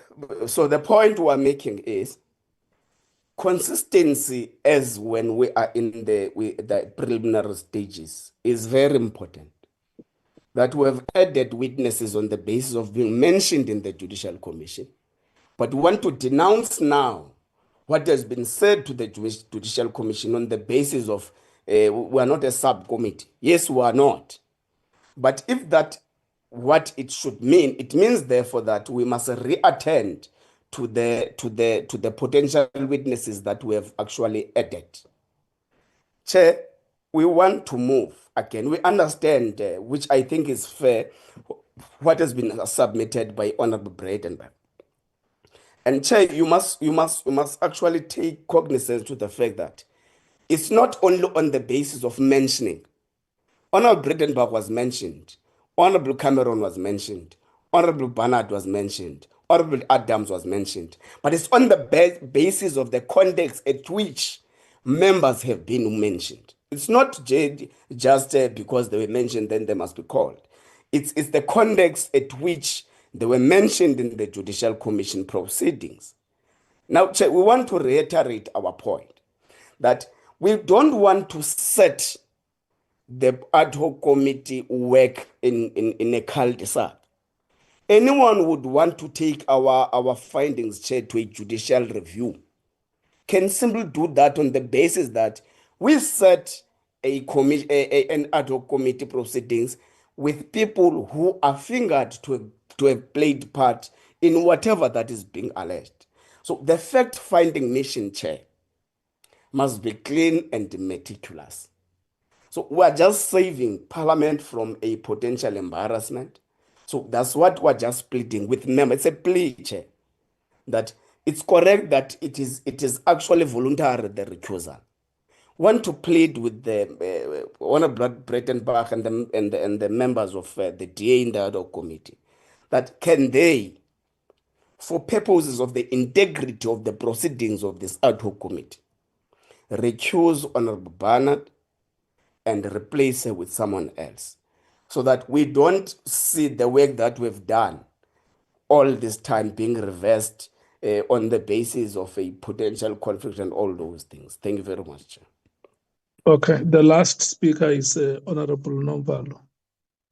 Chair, you please, No, thank you. please recognize me.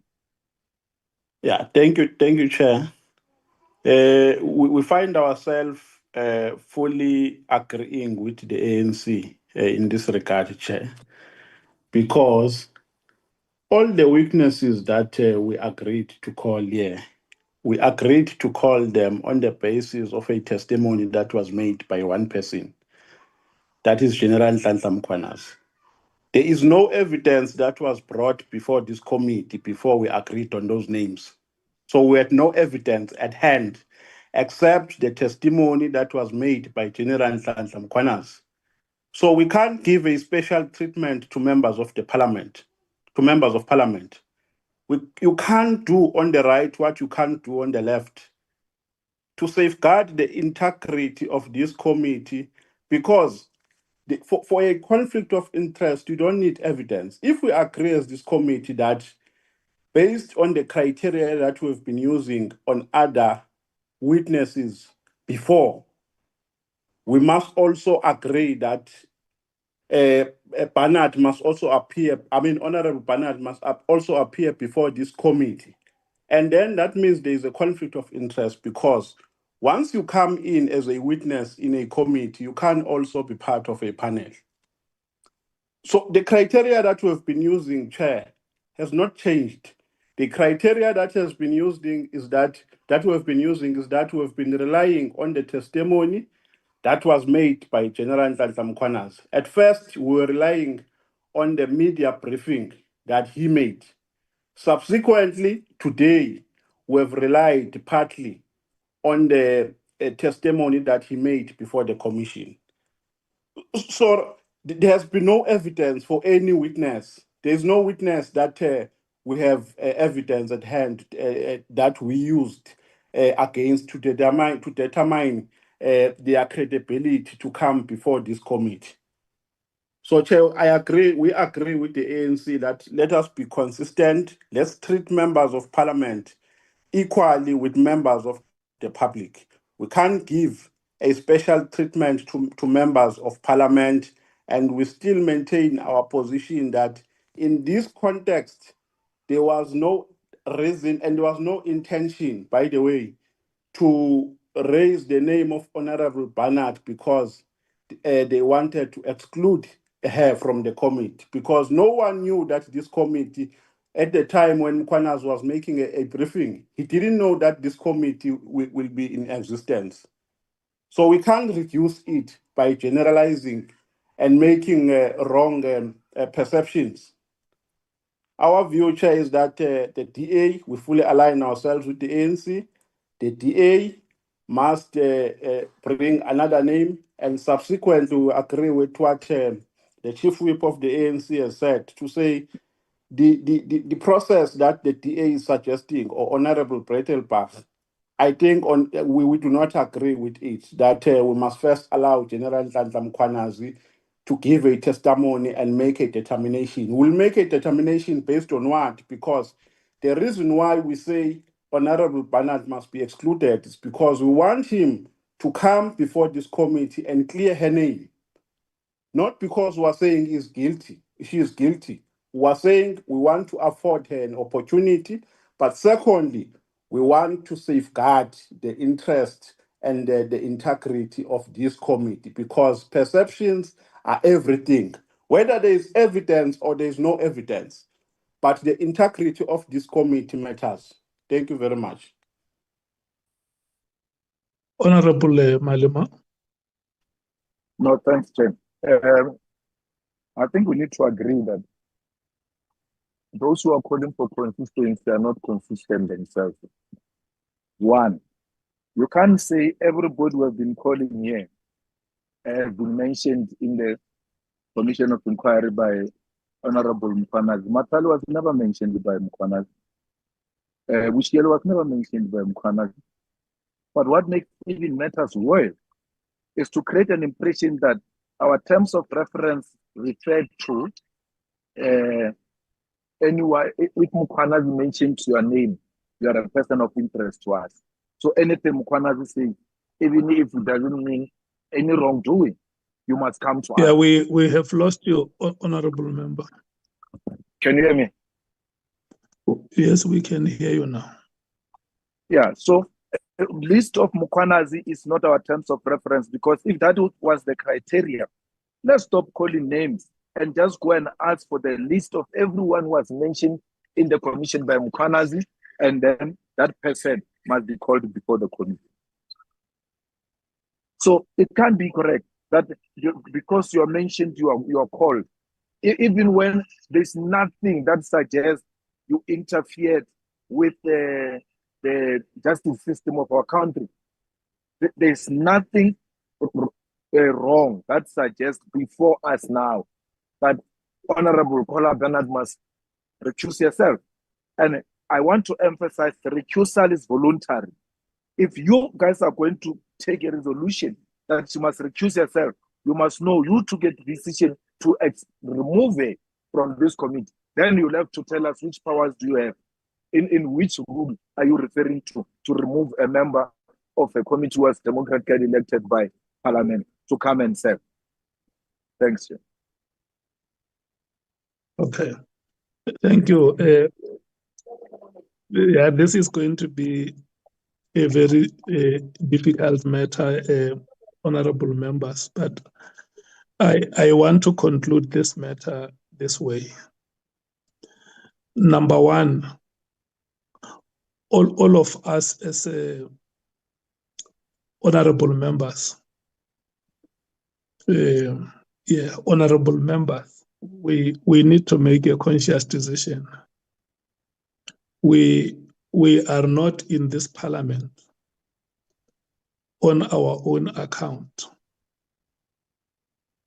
We are in this parliament because we represent people who belong to a society that has established values.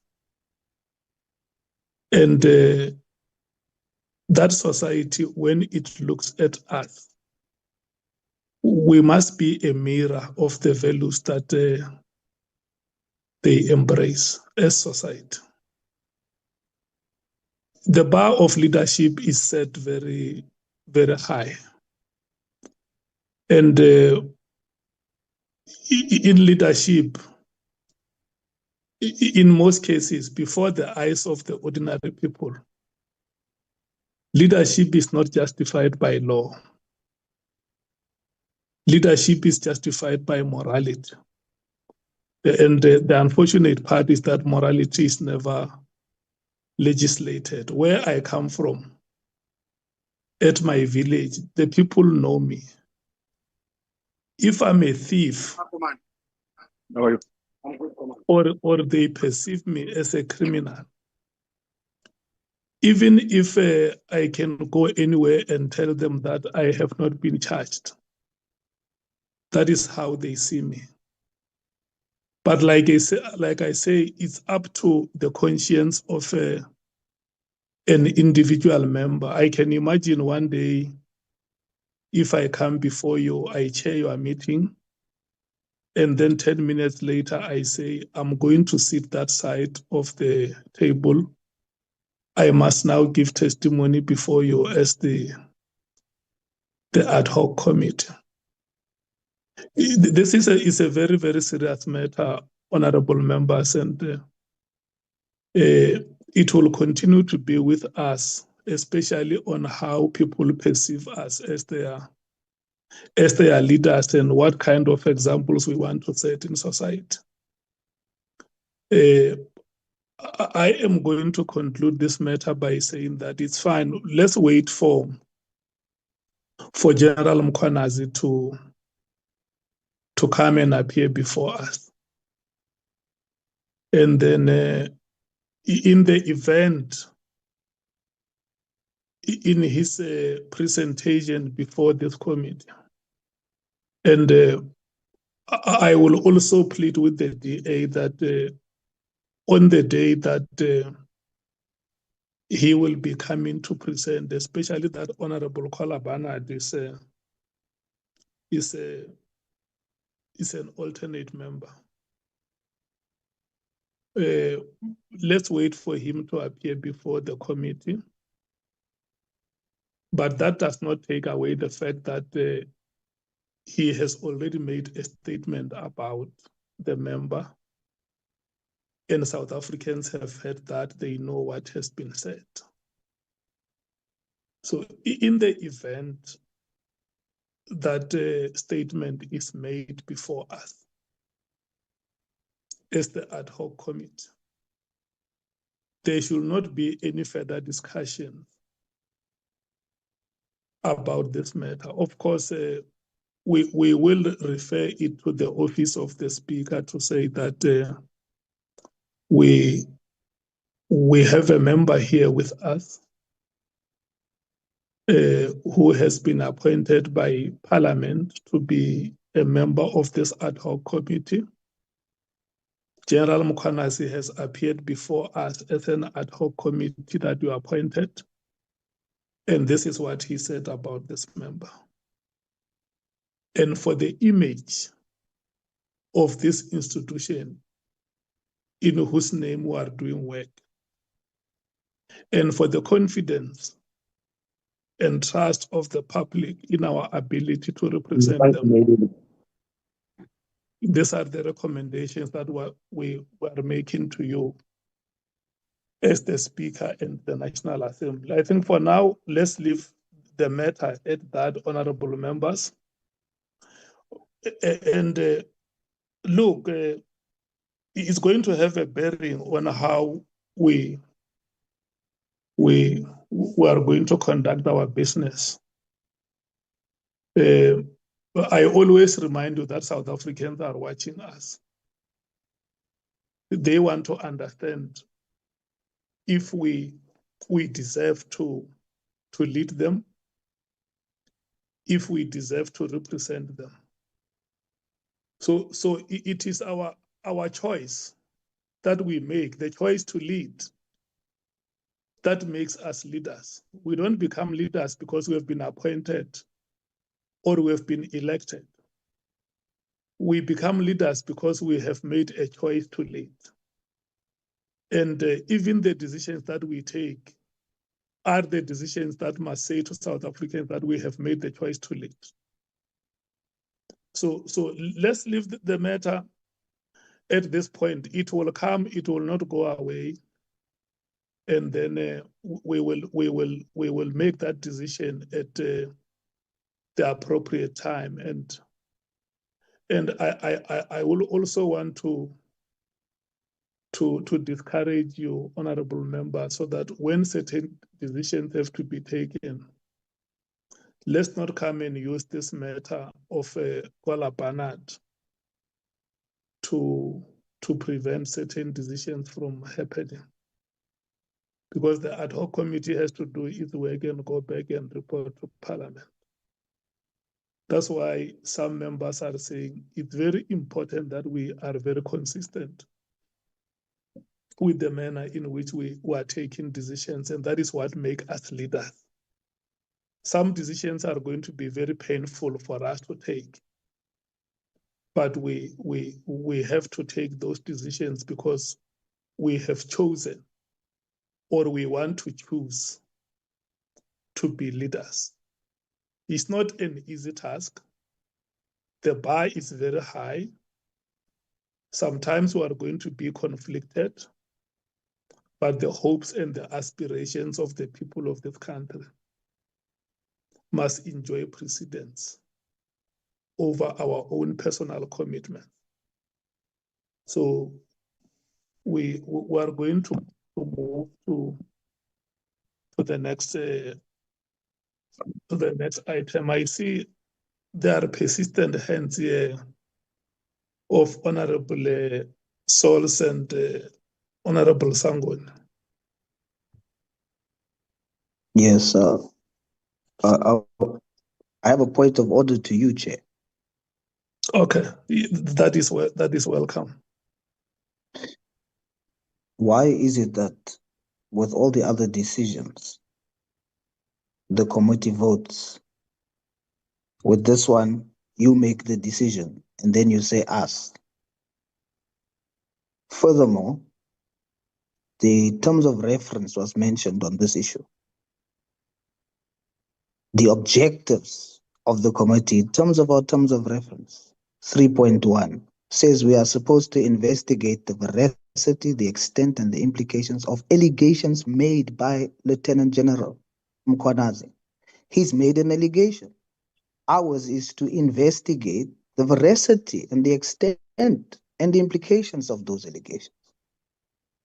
4.1.2 of our terms of reference says the scope of our inquiry includes any claim regarding corruption, bribery, or misuse of public resources within SEPS or any other relevant institution. A claim has been made.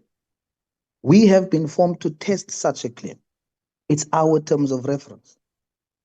To now say that you are just unilaterally making a decision on everyone's behalf is wrong, Chairperson, and I call you to order on that. Let us vote. Thank you, Chair. Honorable Sangoni. Thank you. Thank you very much, Honorable Chairperson. I wish I didn't come after Honorable Souls and his calls to vote. No, Chair, I was going to say that I understand it's a difficult matter, so your summary for us is fine. But there was an issue that I think we needed to clarify and agree on, Chair. Because I've heard members in the meeting speaking and saying that we have agreed on the witnesses. Now, if you remember, we haven't agreed on that one. Thank you, Chair. I think that's the clarity that I'm looking for, because there are names that are proposed. You had wanted an engagement on the names, which would have been either a discussion on the names, additions, removals, or whatever. People would have to motivate whatever they wanted to do. So I would not want us to leave this meeting with an impression that there's an agreement on the additional witnesses to be called. And secondly, then that even the name that was raised as part of the witness list of Honorable Diane Kolobana, I think what you're saying is that we will come back to the witness list, and in addition to your summary, it will determine the way forward. Thank you very much, Chair. Yeah, no, you heard me correctly. Honorable Nomvalo. Yeah, Chair, no, I was raising my hand to call a point of order on you. You established a very good practice in this committee, to which we subjected ourselves and which we commend as members of the committee, a practice of transparency and democracy, because every time when there's a subject under discussion, you are rotating for the purposes of making a final determination of whether the majority agrees or not. But today you are establishing a unique a principle, because, Chairperson, we agree on the approach and you make a different summary. So don't deviate from what you established yourself for this committee and from what we know and applaud. We don't want to lose leadership. We don't want to lose confidence in you, Chair. But the manner in which we are doing things now raises eyebrows. So we want to appeal to your conscience, Chairperson. We know that this is a complex issue. And we know that the position that you occupy is not easy. And sometimes we have to make compromises here and there. But, Chair, in future, there will be a subject of this nature. And other members will insist that you apply the same principle that we have established today. So this is unsustainable. Let's stick on the principle that you established and that we agreed and subjected ourselves to as this committee. Do a rotation, and then make your summary on the basis of what the majority says. Thank you very much. Okay. No, honorable members, we did a rotation, and remember we are 6 parties in this committee. And Chair, I don't know how to raise a hand here. I'm using a phone, so I don't know how to raise a hand. yeah, I will come to you, Honorable Maliam. No, I wanted to speak before you summarize. No, I'm not summarizing. So we rotated the matter, and I'm not persuaded that we should go the route of voting. But what I will do, if honorable members are not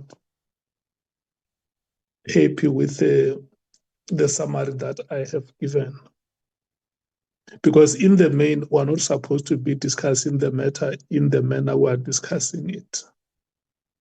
The honorable member who has conscience is the one who helps us to deal with a matter like this one. But it is here, the way it is.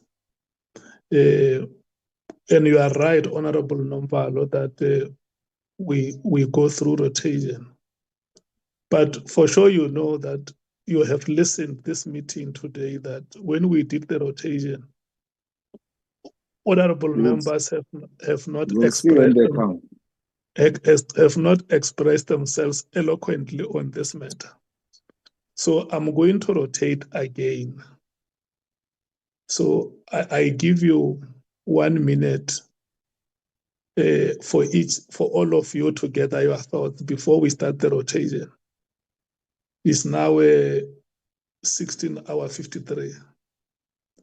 So at 16:55, we are going to start to re-rotate.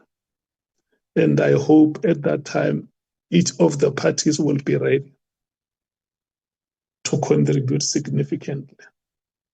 Because if you make it difficult for me to make a decision in the meeting, I must not take a decision that that may be seen to be bordering on a prejudice.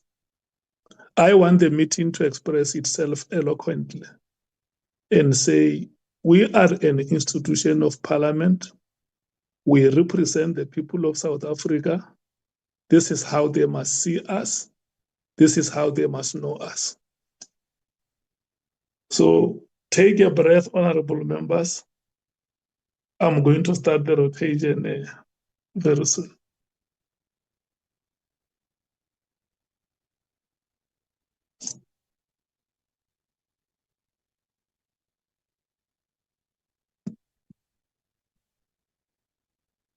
The African National Congress.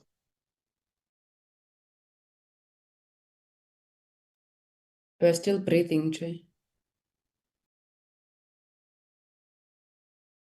Yeah, you will start when you are ready.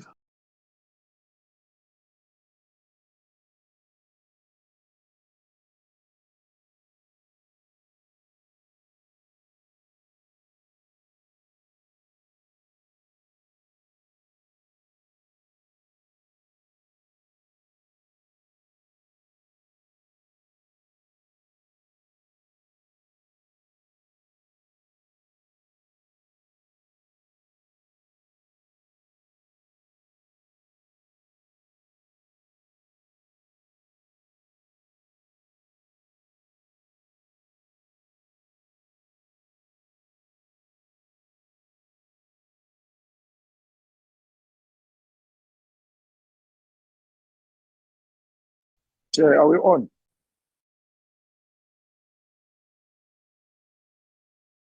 We should be ready to start the rotation now. Can I check with the ANC if you are ready to start? I know we're discussing a very difficult matter. This is a matter which concerns us as members of this committee. Can we start the ANC? Chair, I just want to be clear. You want us to take a position on your summary or on the matter that we've been discussing? No, I look, I have tried to summarize your your discussions, and I hear that there is a strong feeling from Honorable Nomvalo and Honorable Sols that the parties must be given sufficient time to state their views. Okay. Can I then suggest... And so I am giving you time to speak on this matter. I want to suggest an approach, Chair, and I hope and trust that it can address the concerns that are raised by the two honorable members we have referred to. We have identified an additional list of witnesses that we're going to invite. But we also have decided at this meeting earlier on that the list is not exhaustive. We shall finalize it on Friday. So we're reconvening on Friday, as you said in your remarks, merely to conclude on that list. My proposal is that as opposed to making a determination here and now on one of the names that are contained on the same list that we're going to discuss on Friday, let's rather discuss and take a final position on the matter when, at least by that time, we have what we may call an exhaustive list identified by the ad hoc committee.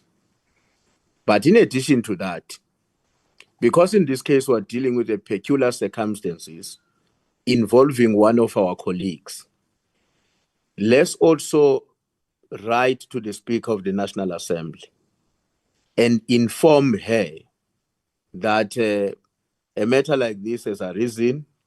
We are of the opinion that we need to be provided with a legal guidance, if I were to put it that way, because all of us are committed to protect the integrity of the ad hoc committee, which is acting on behalf of Parliament.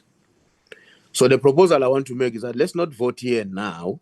Let's finalize it on Friday, but let's run that concurrently with a formal report to the head of the institution, which is the Speaker, about a matter that is a predicament for us relating to one of our own. Thanks. Oh, okay, thank you so much, Chief Whip, MKP.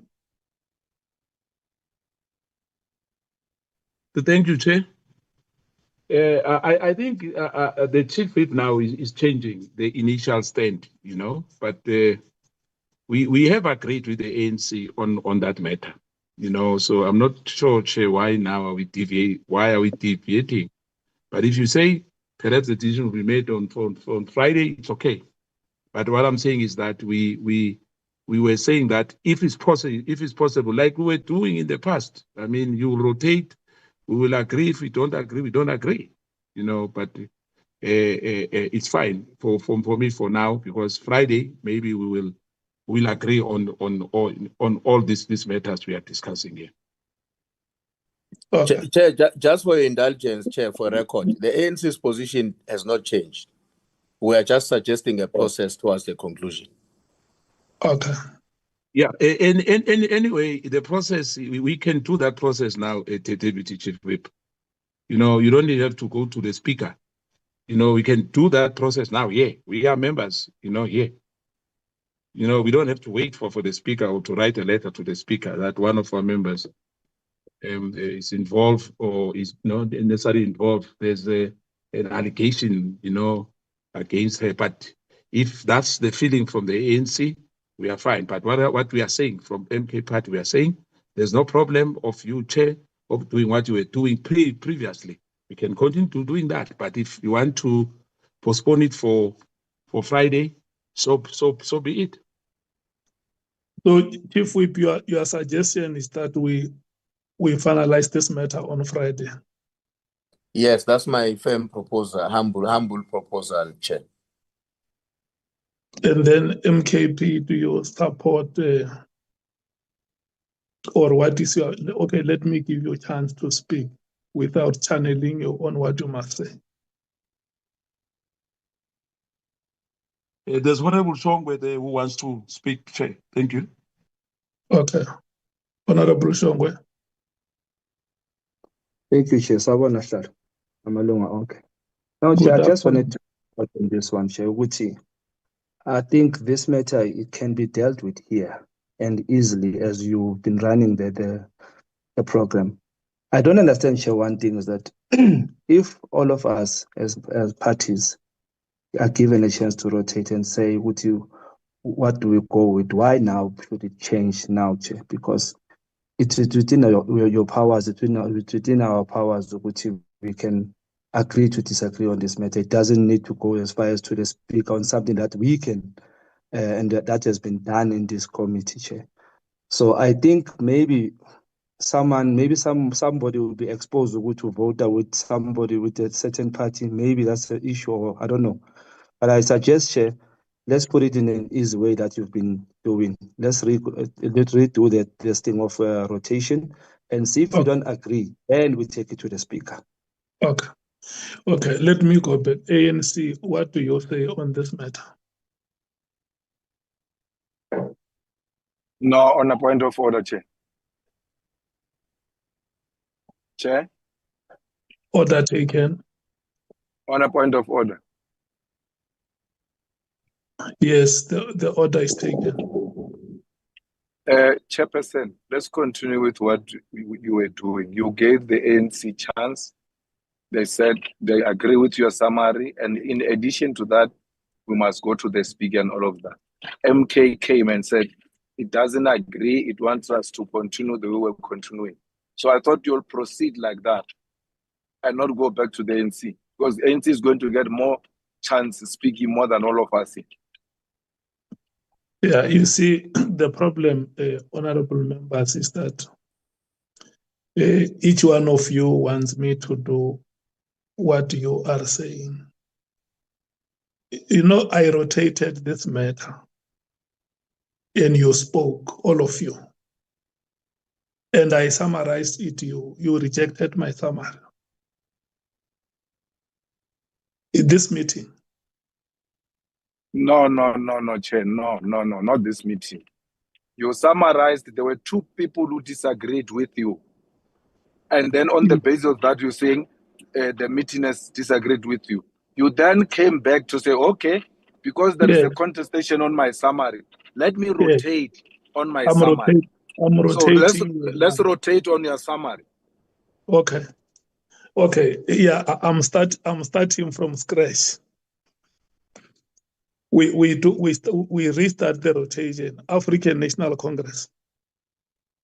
Chairperson, our position as stated by the Chief Whip has not changed. Thank you. MKP. Chair, our position is still the same as we agreed earlier when we were talking about this. The ANC, we agreed with them unless they change the position. But as I said, I'm not raising an issue now. I'm saying we said initially what they proposed, we agreed with them, and we are still agreeing with them. If they've changed, then it's another matter. Thank you, Chair. Okay. The DA. Our position is clear, Chair, and it hasn't changed. Okay. The EFF. Chair, we agree with your summary. You see, I would want to appeal to members of the committee to differentiate the initial discussion where we disagreed into a summary that was trying to reconcile us and say, guys, I can hear, even if we vote, I can hear, but I think this is the best way we can resolve this thing. And we must avoid that thing of voting, because today you think numbers are favoring you. You jump, you say, let's vote. We must be the type that seeks consensus at all times, not be the quickest to jump, because we're not voting cattle, we're reasoning beings. That's why the voting must never be an option. And that's why you didn't take that option. You went into trying to reconcile us by giving us a summary, which the ANC agreed to, and we agreed to that summary. And if we're coming back on Friday, let's come back on Friday, deal with the names, finalize the names and all of that. We don't need the speaker. That's why I disagree with the ANC. We don't need a speaker. We have got our own legal team which must look at it's part of the discussion now. They're listening to us. They can come and recommend something on this matter when we come back on a Friday, because the speaker is also going to refer it to the legal department. Then what are these people for? We cannot undermine them. They are working with us. They will give us advice. They will say this is how it moves. We'll still take a decision against the advice if we are not satisfied with the advice. But they must be given an opportunity to advise us. Thanks. The IFP. Thank you, Honorable Chair. Your summary was the best way out in the circumstances, and therefore we abide by we support your summary. I'm also not quite in agreement with us actually taking the matter to the speaker now. Let's actually utilize other avenues that are available at our disposal. Thank you. The PA. We have no problem with Friday, Chair. Thank you. Okay. So we are back to where we were. Of course, there are modifications that let's come back on Friday. I would have desired a situation where our meeting on Friday has one item so that we could apply ourselves to that item. But if members feel that we should go to Friday, let's come and discuss on Friday, and the legal team will also look Chairperson. into. Hello? Sorry, Chairperson. Just for clarity, my understanding is that this matter is still the same one item because Honorable Barnard's name is proposed as one of the witnesses. And on Friday, we will be dealing with the list. So this Okay. matter forms part of that one item. Okay. It's fine. I agree with you, Honorable Thoughts. Let's deal with it on Friday. The legal team will give us an opinion. So let's leave it at that. But I want you to know, as your chairperson, if my name is mentioned at the commission or before your proceedings here, I will not continue to be your chairperson. Just out of conscience. Is there a possibility, Chair, that we may be mentioned?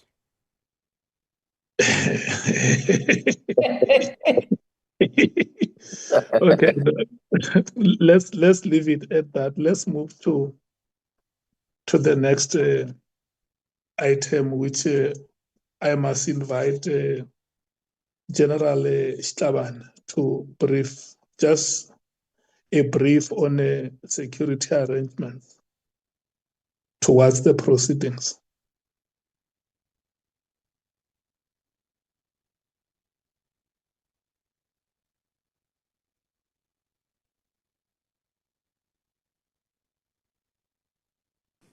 Maybe his name has been mentioned and it disappeared now.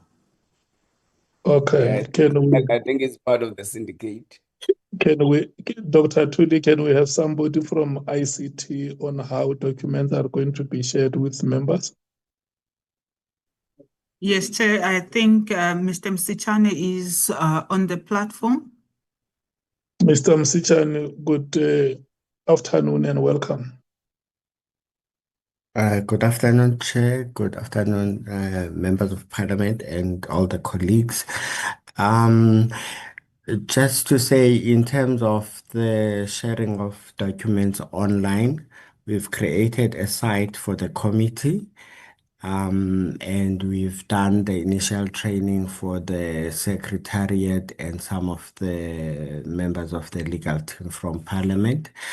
I think rather than having a presentation, it's better to just see what it looks like. So I'll ask Miss McGiven to just share her screen. She's one of the people that have already been trained on the system.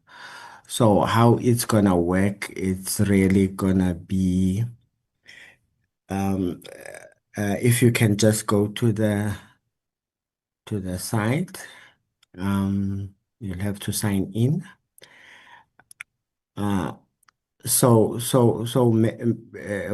Whenever the secretariat and the administration shares documents, they'll be sharing those documents. They'll put all those documents in this repository that we have created, and they'll share that with the team. And when you go to the site, you'll be asked to authenticate, just like Miss McGiven is authenticating now. And you'll see that it creates basically a repository of all the documentation, and you'll see if you can just go to the folders where the statements are.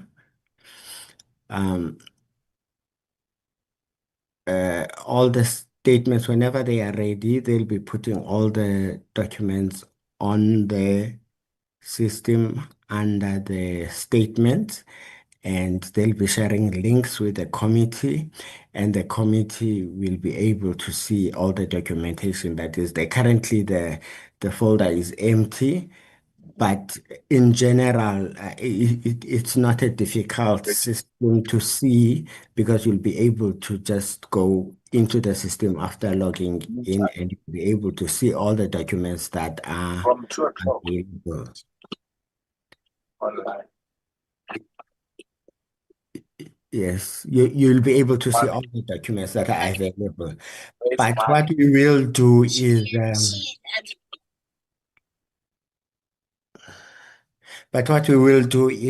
we've got now the list of all the members of the committee, and we'll be giving all of you access to the system. And if there's any issues with the authentication, your passwords and emails, we'll be using the same process that we're using for the declarations. You can still call the same number and the same WhatsApp number, and you'll be assisted if there's any issues with the access. That's basically about it. And as soon as the documents are available, you'll be notified by the secretariat. Thank you. Are you done? Yes, I'm done. I'm done, Chair. Can I quickly clear your screen, because I wanted to check if what you are doing in terms of your information security.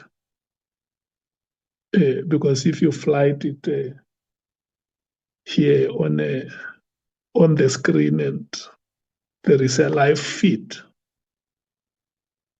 but maybe you are convinced that your security is okay.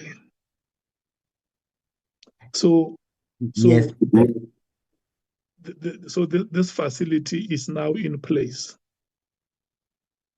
Yes, Chair. And as soon as the documents are available, the secretariat will communicate accordingly. And I'll probably also ask them to always include the numbers to contact if there's any issues in their communication, so that you don't feel left stranded if you can't authenticate. But yes, it's quite secure, sir. Thanks.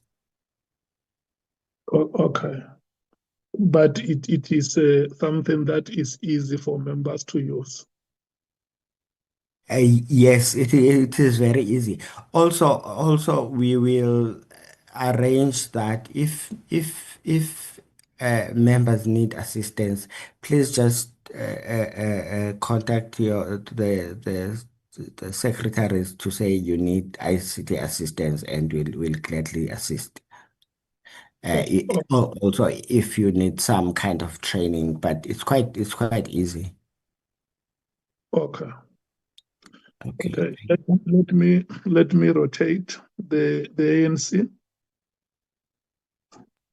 Thank you, Chair. I think the presentation is quite straightforward, and we look forward to using the system. Thank you, Chair. And does it archive the information? Yes, Chair. It's connected also to the Parliament file plan for archive purposes, and yeah, it abides by those prescripts. Okay. The MKP.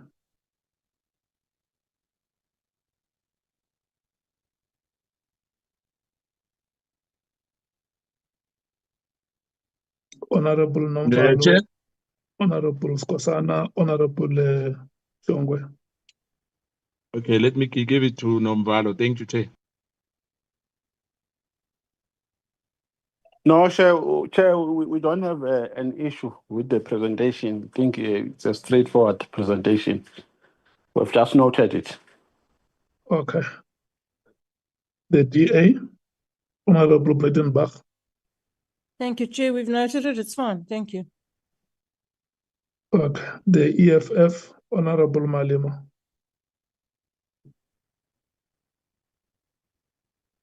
Or Honorable Matthys. Thank you, Chair. Yes, we've noted it. Thank you. The IFP. Noted, Honorable Chairperson. The PA. Noted, Chair. Oh, okay. Honorable members, this was the last item on our agenda. Can I check the honorable member from the Action SA, Honorable James? Are you still here? I'm here, Chair, but I have nothing to say. Thank you. Okay. No, thank you. Thank you so much. I wanted to give you a chance to make comments if that there were any that you would have wanted to make. Okay, Bonani.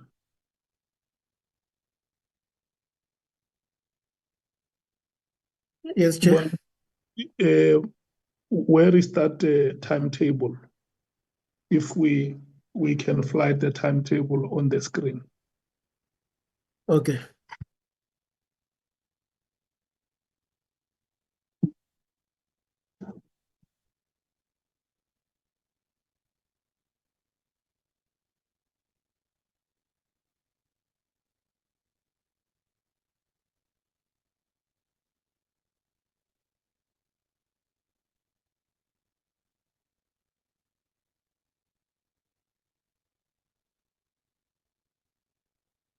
Okay.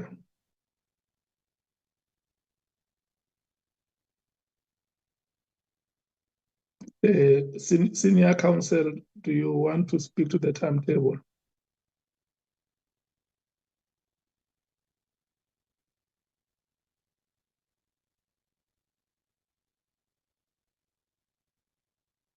Thank you, Chair. Yeah, this is what I spoke to earlier. So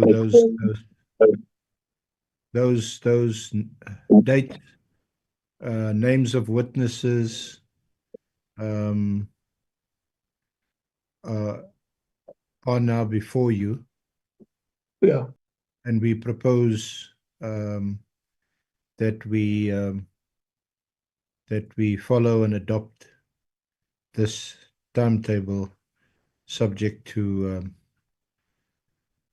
any changes that you and honourable committee members may want us to consider or reconsider. this is how we grouped the witnesses in order of appearance and in order of topics, SEPs, ministers, and so on.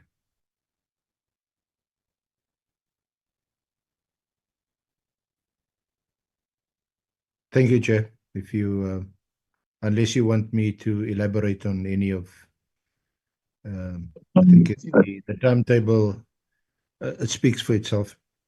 Yeah, so wait, Bonani. 7 to 8 October, General Mkhwanazi. 9 to 10 October, General Masemula. 13 to 14 October, General Sibia. Yeah, you can go to the next page.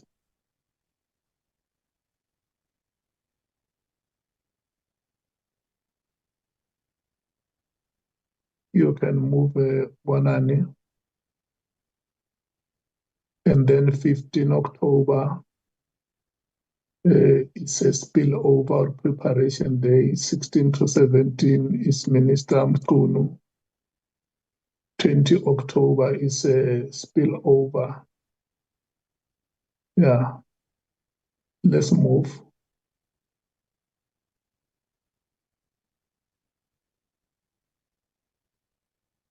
Chair, just one amendment from or change to what I said earlier at the beginning of the meeting. We proposed upon reflection that we should call former Minister Bheki Cele before Minister Mkhunu. Okay. Okay. So it's going to amend from 21 October to an earlier date. It's going to be the 15th. Yes, 16 to 17, former Minister Bheki Cele, and then yeah. Okay. No, it's fine. Let me rotate the parties.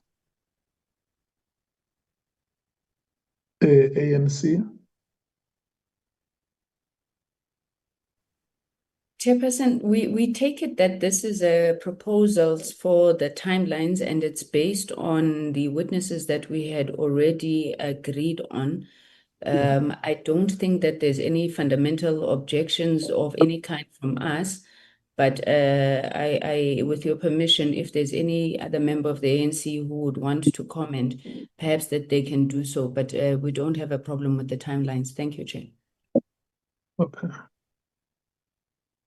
Can I check if there is any other member of the ANC who want to comment? The timetable has been posted in your group, honorable members. You are not forced to comment now because it is a date which is still coming. But of course, because we are in a meeting, if you feel like there is anything pressing that you may want to say, you are allowed. The MKP. Thank you, Chair. I'm just checking as I'm speaking to you if this is on the. I don't see it here, but I'll check. It's fine. I didn't see Advocate Patoi on this list, and I think we've agreed about her as well. Or was it for the second batch? Yeah, remember she still has to conclude consultations with the legal team. Okay, but it's on the first page. Am I right? Yeah.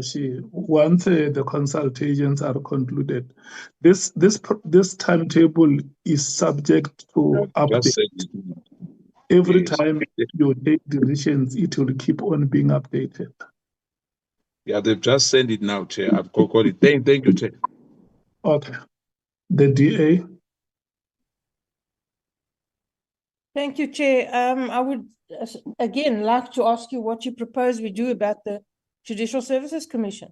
It's sitting from the 16th. You and I and Mr. Malema sit on that commission. The three of us.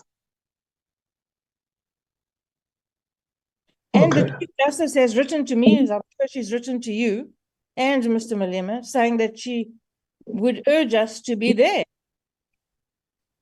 Yeah.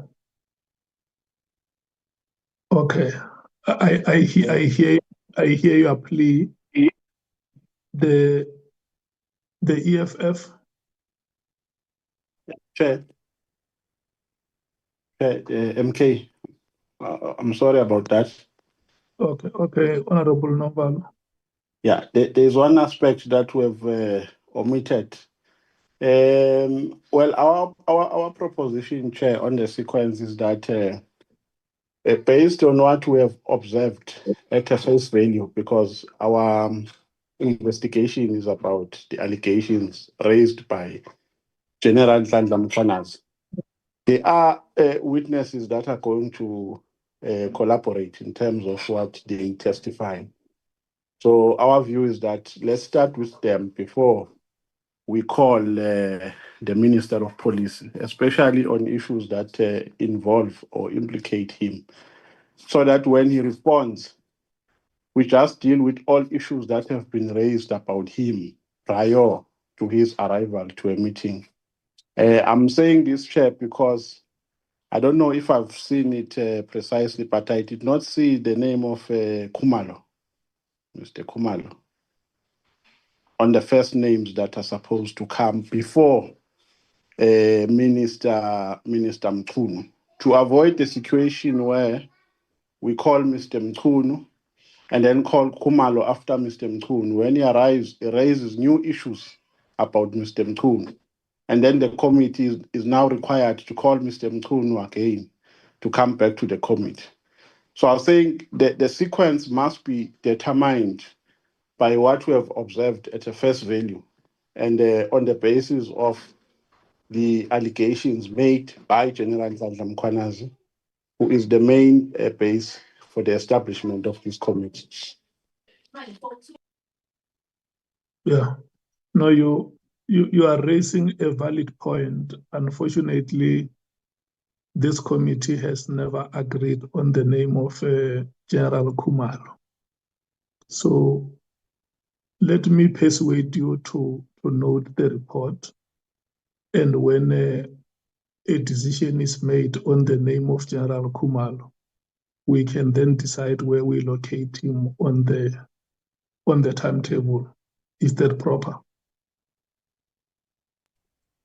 That's okay, Chair. Thank you so much. The EFF. Thank you, Chair. We're happy with the dates up until the 14th, where we have General Shadrach Sabia. I think we do need to pencil in Advocate Batoy because she is on the list. So I understand that she hasn't consulted yet, but I think that should be prioritized. I also think that we'd probably be in better position to have the sequencing done better after our consultation on Friday. But as I said, the first three witnesses we're happy to move with in that sequence. Thank you, Chair. Thank you. Thank you so much. The IFP. We note the report, Honorable Chair. Thank you. The PA. Report noted, Chair. Thank you. Thank you so much. Honorable members, we are at the end of the meeting. I want to thank you so much. We have taken decisions that were including IDEC. We have received the report on the consultations. We have accepted it, the report from the senior counsel.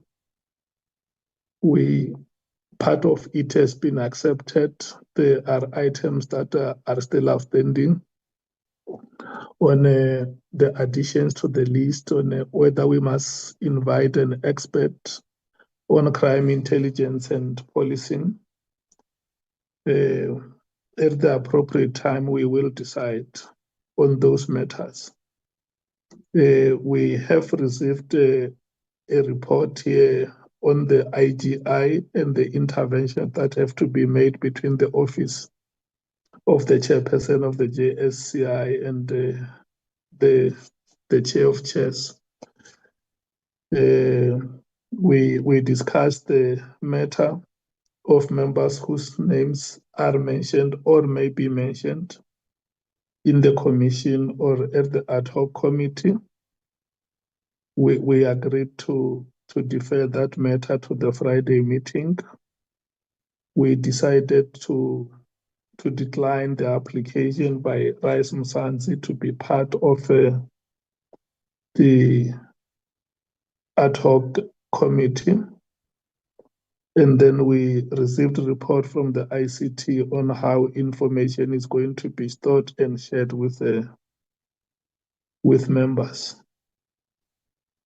So those were the items that we dealt with today. The last was this one that we presented here, the timetable of activities of the committee, starting from the 7th of October. Honorable Breitenbach, we must discuss, the three of us, outside of this committee. This committee has not designated us to the JSC. The three of us must discuss and maybe find a way to engage the speaker to make a request on our behalf. I think in that way, it should help us to focus on the work of the committee, but we will discuss it. Well, Chair, I've tried to discuss it with you, but you don't reply to my WhatsApps. Yeah, I also tried to call you back. It's fine. Let's discuss it outside of this meeting. We must not make it an item of this meeting. Don't worry, I'll connect the two of you. No, thanks, Julius. I think Honorable Malema must also be called to testify with that resource of connecting the both of you. I was saying, Chair, we must also call on Malema to come and testify on that arrangement of connecting the two of you. We must check the source of those resources. Of connecting me and Honorable Breitenbach. As parliamentary resources.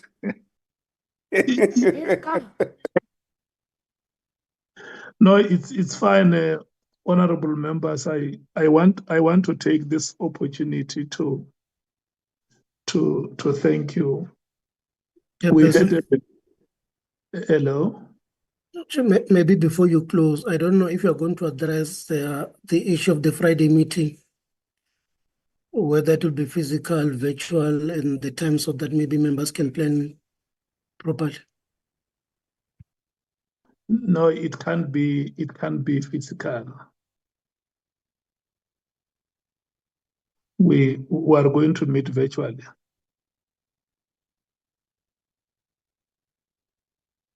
Or is there any member who has a problem with us meeting virtually?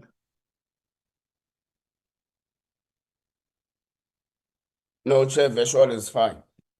Okay. I don't see anybody raising a hand to object to the virtual meeting.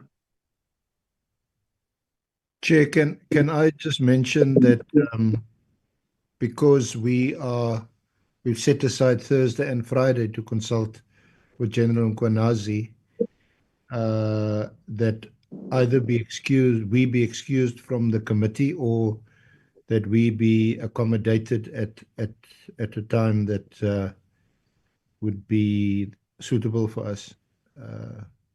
What is that time that may be suitable for yourselves?